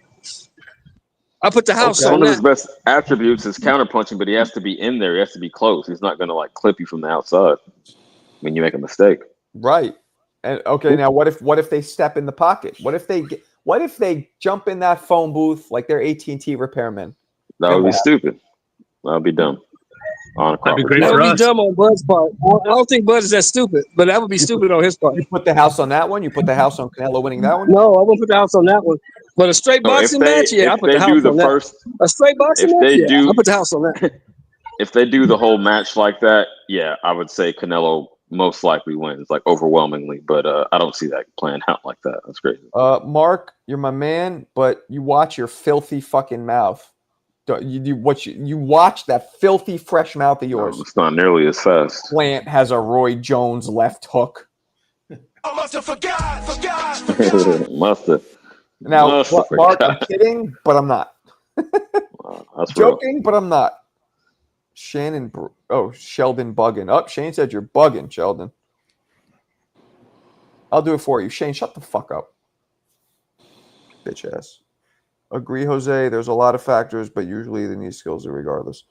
Yeah, man.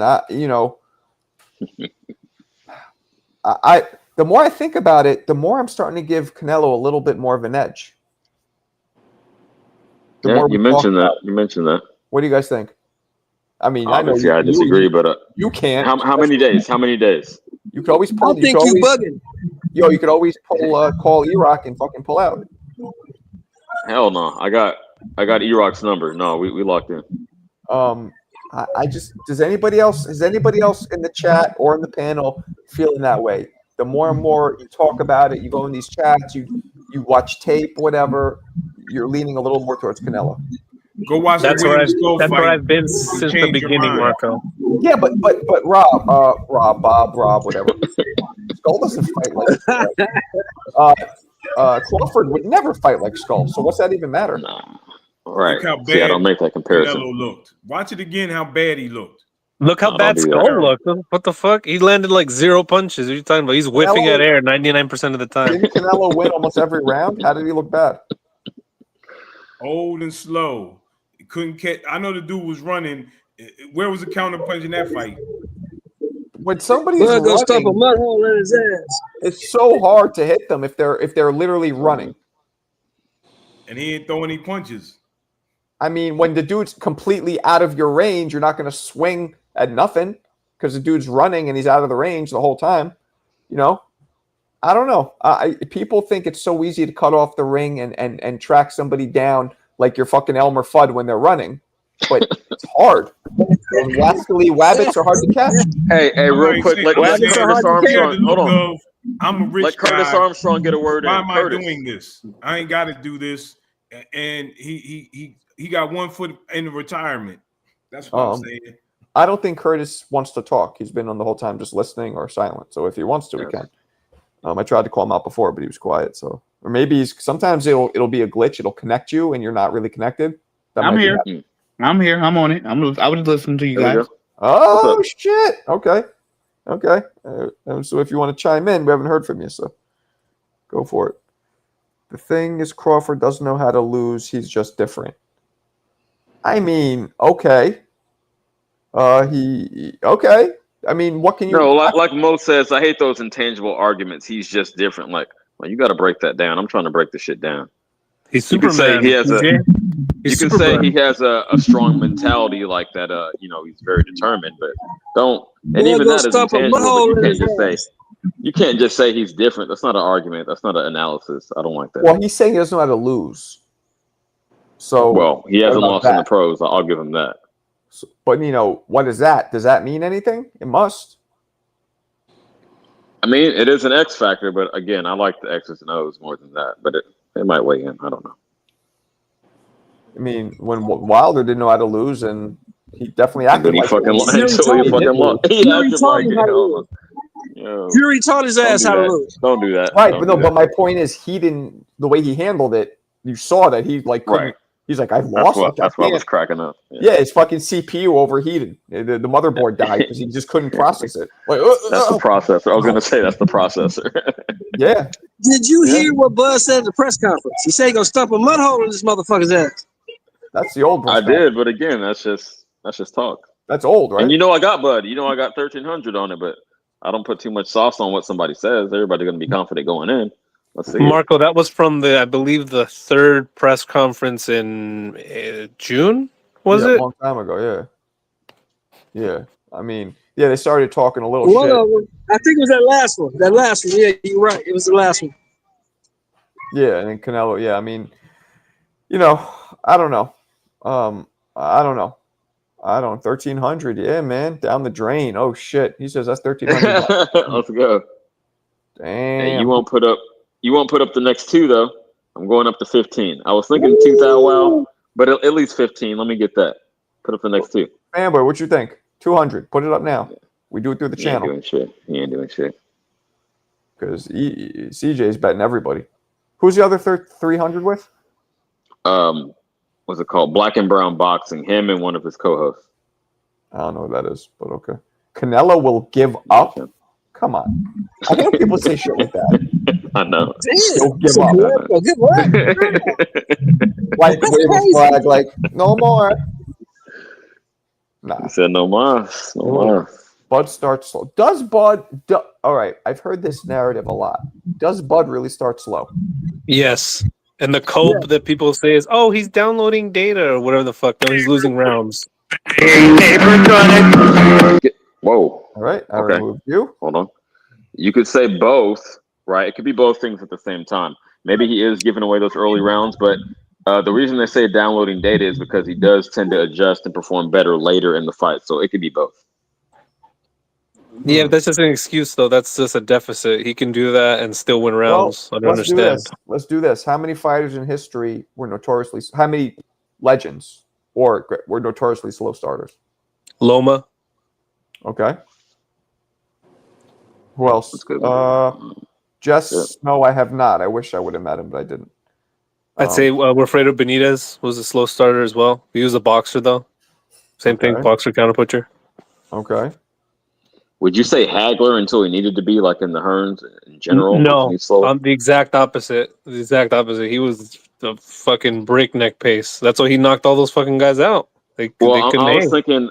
You might be right in general. I was thinking Devontae? like with Sugar Ray when he came out, he wasn't he was in the wrong stance when he came out for the first few rounds. So that's what I was Keenan, thinking Lennox is the opposite. Watch his fights against Galata and against Michael Grant. I mean, he knocks them both out in he one round. destroyed him. Yeah, he started fast. Bomac knows what he's doing. There's no way he lets Bud come out and slow. But Bud's gonna come out to win these rounds because he know Canelo's up 2-0 already. So you gotta understand the trainer. He's gonna be like, "Yo, you gotta fight differently." So I don't have no. He's not gonna come out slow this fight. Why is he down 2 rounds? Because He's trying to offset Tim Cheatham is what he's saying. Yeah, Tim Cheatham already filled out the first 2 rounds. He already got it. So you got Bud winning, Bob. I got Bud winning, yeah. But Like, he's gonna come out to win the first round. Because Canelo's not gonna come out to win it. Canelo gonna start slow. Bud gonna come out there, win the first round, and start and get the engine revving. Big up to my man Egod, an extra crispy 5-piece. Damn, so we need 6 more to hit the goal. He says Crawford would never survive the 154-pound division Canelo fought in. Facts. Okay. You talking about back in the day, like with Floyd and all them?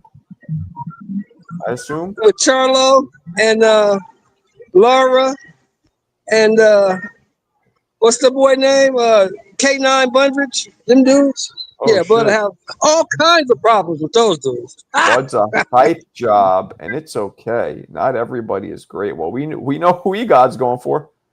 Right. Holy shit. I wouldn't say a hype job now. Let's not get out of control. Let's not get out of control. But, stepping up to a way bigger man who is known to be a power puncher, who has more experience than you, that's a tall order.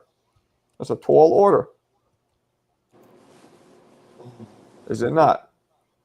No, of course. Marco, let me ask you quickly. Is there any weekday where you'll be more likely, not like asking you to commit to anything, obviously it's a blessing for you to even step out like you did the first time, but is there any weekday where you think you could be available at 4 p.m. Pacific, 7 p.m. your time? 7's tough. I'm always having dinner with the family and shit. That makes sense. That's a tough one. Okay. Arvin, the Mickey Mouse fan. Yo, I had a friend I grew up with named Arvin. He's trying to come in. By the way, Arvin, I don't know. It's saying here device is not connected, so I can't let you in. Not that I don't want to. Whatever you're using, it doesn't adapt. It's incompatible. But secondly, this isn't the Arvin I know, is it? I feel like Arvin is not a very common name. Right. Again, no diss, but that's even less common than my name. Well, your name is very common. What are you talking about? No, it's old school. It's not common now. Nah, you're wilding out. Your name is super. I bet you if you look it up, it'll be still amongst the most named male names. I haven't met a lot in my 41 years. That's what I'm saying, Shane. It might be this dude. I'm not sure. I'm asking. Hey, Margo, can I read some of these 154-pounders on Canelo? I just went to box rec. Go ahead. Ryan Rhodes, Alfonso Gomez, Kermit Cintron. These are the killers. Cintron is good. Cintron was very good. Go ahead. Shane Mosley at 40. Josito Lopez. He was good too. Austin Trout. Very good. He's not a killer. Not a killer. Alfredo Angulo. Angulo was good too. Laura James Kirkland. And old washed up Kodo. Amir Khan. No, see, you have to understand, Marco. Canelo fought them and he beat them. So obviously they were garbage. They were cans. Yo, I love how Bob put his sauce on it. He definitely did. Yo, it's midnight. He was like 154, like he was fighting Hall of Famers. Which one of them is Hall of Famer? I'm talking about at 154. Shane Mosley wasn't 154 Hall of Famer. Neither was Kodo. They was Hall of Famers. They're better than the guys now. They're better than the guys there now. It's midnight. I love it. Fucking Bob's wilding out. Come on, Bud would have beat them same guys. Give us a break. He would beat all those guys. Maybe he would have, but that doesn't mean that he's gonna beat Canelo, right? That's triangle theory at its finest. But whoever he was like the 154's Canelo fought. Oh, that guy. Right. I'm gonna be right back. Hold it down for me, please.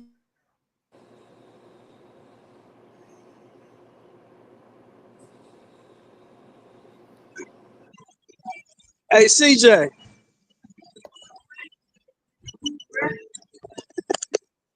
CJ.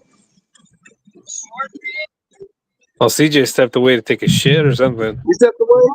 Oh, No, yeah. my fault. When I do, Would you it wasn't a consider, shit. But when I do use the bathroom, I do mute up. I actually mute up when I use the bathroom. You got it. What's up? would you guys consider Kodo's in Floyd's era, right? Would you consider Kodo and Floyd the same era? Yes, definitely. Because Mosley's an era because Mosley's an era ahead of Floyd. Mosley was ahead of Floyd. Maybe like a half generation, but yeah, you got a good argument there. Okay. Yeah, Mosley's ahead of Floyd. No, ain't nobody fucking with that. Ain't nobody fucking with that.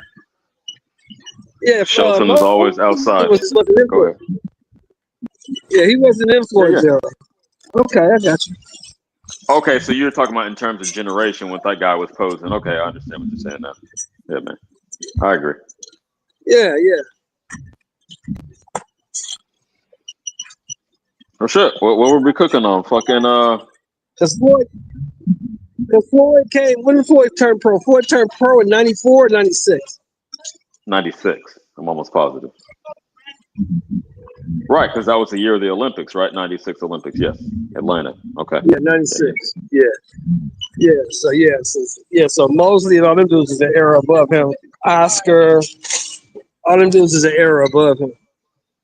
Yeah, we got spoiled back then. I didn't know how good I had it because when Tyson got knocked off, I started paying attention less. But yeah, I mean, I missed a lot of the lower weight classes at that point, so I had to go back and study them. But definitely, yeah. Right. Somebody said you still owe him 100. Hold on, Shelton. Somebody said you owe him $100. Who said that? Heavy bag Butch, which could be a troll. Heavy bag Butch. No, Butch ain't never seen no information from whatever the part of London he lives in. That been 2 years ago. So you ain't never sent the information. When I tried to give it to you. Okay. Yeah, I know Butch. Butch is full of shit. He ain't never sent the information, so I'm not listening to Butch.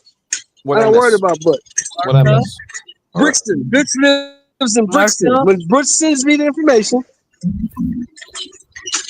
A past bet, unsolved, What the fuck? I mean, that was a bet on you know what that bet was?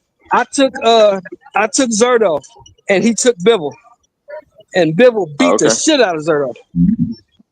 Gotcha. Yeah, that was a while back. Okay. Why is there a kid showing a Mickey Mouse to us? Yeah, shout out to Mickey Mouse. I guess it's not. I mean, it might be Arvin. So, Marco, we were just talking about how Ricky Burns had more title defenses than Pacquiao, and Shane Mosley was not in Canelo Alvarez's era. He was in the era preceding his. Mm. Okay. Why are we talking about Ricky Burns all the time? No, I'm actually serious. What the fuck? Because of Mick? It just became a meme. Yeah, it's funny now. I mean, Ricky Burns was good, but come on, right? Right. Yeah. I mean, B minus. Let's say B minus. B minus. B minus. Yeah, I would say B minus at best. At best. At best. Yeah, that was weird how there was a kid cam. I wonder if it was just some random kid. It was just like that's yeah, like a weird thing. Marco, what generation was Kermit Cintron in? Was he in Floyd's generation or a generation above Floyd? In Floyd's. Yeah, in Floyd's. Maybe not the whole time, but definitely a good chunk of it. Okay. I thought he might have been in. No, he wasn't in Mosley. Mosley was a generation ahead of those guys, right? I said a half. I said a half generation. What do you say? Mosley and Floyd were pretty much in the same generation. No? No, because it was like 5 or 6 years age difference, right? Oh yeah, Mosley was 39, 40 when he fought Floyd. Mosley was damn near 40 when he fought Floyd. Right. I mean, I'm not sure. Mosley was champ when Floyd was in the amateurs. Yeah, we'd have to he look definitely it up. got off to an earlier start. That was my point. Right. Yeah, I don't know. Well, why? Why are you asking? No, I'm saying Mosley's in the same generation as Oscar. That's a generation before Floyd. Floyd didn't duck Nassim Hamed. That's not how you spell it. But come on. Don't be goofy. No. We were just the source of it. We were referencing that dude's comment saying that Crawford couldn't survive in that generation. So we were talking about dialing down who exactly was in that generation, basically. Who were the names in that generation? Let's reverse that. Let's reverse that. You think Canelo could have ran through Mike McCallum, the G-Man, and Julian Jackson? The G-Man was, I don't know if he would have ran through him or not. Not ran through them, no. He might have beat them, but I don't know. Mike McCallum? James Toney? Come on now. I mean, that was a way tougher, era for sure. Mm-hmm. Mosley's older than Shane. I mean, than Floyd. No. Yeah, Mosley's way older than Floyd. Yeah, Mosley is older. I don't know if I got it backwards. Yeah, Mosley's like 50 something. Let's see something. Shane Mosley is born in 71. Yeah, he's older. Floyd Mayweather is born, I think he's 76. He's my age. So Mosley's 5 years fucking older. Yeah, that's why I said 5 or 6 years. Yeah. That's why I was just telling your ass, Marco. Who's Ricky Fatton? Is that Mo? Yeah, you got a lot of background noise, Sheldon. I'm gonna mute you in the meantime. It's like very loud. That's weird. It's probably that Arvin kid. I don't know. Nah, Arvin, he's trying to get in too. I'm not letting him. No, it is Mo. It is Mo. I changed my name because you're Mo. The other one is trying to get in still, but we can't do that. That's just strange.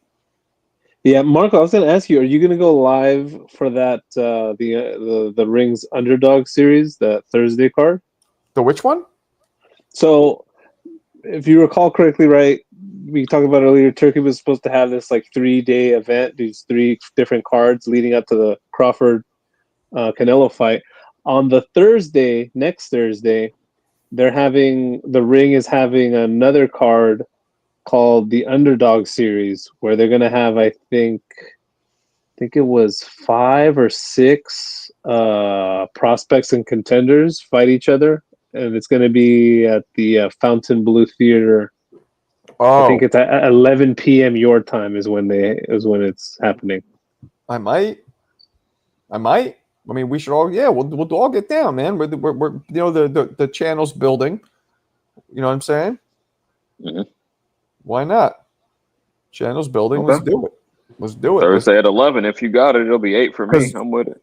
Yeah, and I got you guys are great co-hosts, so it works out. That's the thing I hate about doing those myself, as you know, is it's a lot of work. If I'm live for 4 hours, I'm talking, but when you guys now are involved, it definitely makes it. I'm starting to get it now that I'm putting some content out. Yeah, I kind of get it. Yeah. Right. So I'll do it though. But is that all going to be Netflix? I believe that one is going to be on. No. That one's going to be on DAZN. Okay. Well, which fight are we referring to? The Underdog series card that is part of the Ring. I'm guessing it's part of the Ring's new promotional thing. So, from the way they made it sound is they're going to do a series of these cards titled as "quote unquote" the Underdog. Probably they make it sound like it's going to be like a Thursday night fights type of deal, right? On DAZN. Yeah. So they'll have lower level prospects and contenders, and they've teased that they'll have maybe over the hill champs or ex champs come on to it almost sounds like a sort of like the Rings version of Pro Box. I agree. Yeah, we'll check it. I'll check it. Turkey. And this is going against Thursday Night Football, and that they think that's going to be good. For real, Bob. Shit! Football season is just starting, but I mean, you're going to get some. I don't know. Well, I mean, it's 8 p.m. Pacific, so I don't know when. Right, it'll be is, almost immediately following. That's a good good time slot, actually. Yeah. This is going to be September 11th. Correct. Yes, sir. I'm looking on Jalil Hackett fighting somebody. Yeah. Yes. Can't wait. I'm gonna be there, but I might hop on if scheduling permits. I might hop on if you're live. Yeah, definitely. We'll definitely get down. Turkey lied with the sparring because Kurt Scooby knocked the dude out and he didn't get a slot on the card. Oh, really? Yeah, he was on Johnny's show talking about how they just kind of like hoodwinked him. Like he's not even fighting on the card. Well, I mean, he's not definitely hoodwinked. Maybe there's only a finite amount of people they bring on, and he just didn't make the cut. You know what I mean? I was at that thing. They were just sparring nonstop. Well, remember initially, what is it? Initially, Turkey had announced that they were going to do 20 fights. The undercard, the prelims, the Thursday card that's scheduled now, those are 15 fights. So my guess is they wanted to do another card on Friday, but who knows if they couldn't get a venue or something, or shit fell through. Big shout to CJ, extra crispy 2-piece. Guys, we're 5 away, and I don't know how much longer I'll be on, but it'd be cool if we can make that 5. I'm not so sure we'll do it, but either way, appreciate it. Marco, would you punch Tarver given the chance? No. Fair enough. I would not punch Tarver. It is, you know what's funny about that punch? Roy threw it perfectly. Roy threw a hook, and if you see, this shit was right here. But Tarver's punch just went right around. Like, he had his hand up. He didn't even make a mistake. You know what I mean? Just that's how the cookie crumbles sometimes. I've seen it many times, definitely. You know what I mean? Yeah, it was just fucking, that's just what happens. But, you know, he was done at that point, unfortunately, for him. But so did you ever get a chance to ask him about dropping weight? Roy? Going back down. Yeah, you said why didn't you do cruiserweight, but did you ask him about coming back down? Yeah, he just said if he said, if I had a chance to do it again, I maybe would have waited a year or something. First, he said he would have retired. He told me I've talked to him a bunch of times. First, he said I would have retired, right? Then, retired after the first Tarver fight. That's what he said first. Then he said, I would have maybe waited a year or two and then to get down to the weight the right way. But how does losing weight like that ruin your career forever? Like, maybe it'll make you weak in 1 or 2 fights, but he just looked very bad. I thought that's why I'm telling you guys it was mental. I don't think losing all that weight made him. I mean, maybe it was like an amalgamation of all those things, dude. Like, I'm sure that stuff's not good for your nervous system, but then also he just but the he got older so and the mental thing. Mo, it's so adaptable, the body. I can't imagine that it would physically do that and leave a permanent stamp on them. Well, as you get older, you're losing muscle mass already. So then you're dropping that weight, putting extreme stress on your body. So it's like, it's just too much to ask. But yeah, the mental aspect could play into it. What's up? Did you see that Max Kellerman picked Bud to win? No, I didn't He's see usually wrong, so. Yeah, Kellerman's a kiss of death. Kellerman's a kiss of death, so I'm immediately going to put some money on Crawford or not Canelo now. Yeah, I same here. cannot stand Kellerman. We got 50 push-ups on it, Mo. Don't forget about that. Oh shit! Yeah, you're right. Never mind. I'm going for Bud. How are you going to show the push-ups, Mo? Pause. I really just going. I mean, I've showed myself on camera before. Right. I'll probably be at work. Camera, to the floor level or what? Yeah, I'll just lean it up against my truck and just Yeah, that's how I've done it. Just leaned up against the wall and bust them out. Yeah, I think I mean, I don't know. I'm the more I think about it, the more I'm leaning towards Canelo a little bit more. I'm still it was 51-49. Now I'm maybe thinking 55-45 Canelo. You said that on Saturday, so you're at 60-40 now. No, 55-45, I would say. I'm not 60-40 just yet. We'll get to there. I could see Crawford winning. Like, I could so see it. Like, I think it's so feasible. But then I also think Canelo, and a part of me feels like it's less likely for Canelo to win. But then it's like, well, that's because Crawford's never lost. So it's like, how do I see that when it's never happened? Whereas Canelo, we've seen him lose. We've seen him look vulnerable a little bit. So this is hard. It's hard to tell. But all right, guys, I'm gonna wrap it. I wish I could stay longer too, man. We're cooking here, but fucking late. I got kids had to go to school. I got shit to do tomorrow. But I will talk to you guys tomorrow afternoon. All right. Have a good one. Hair grease. Peace.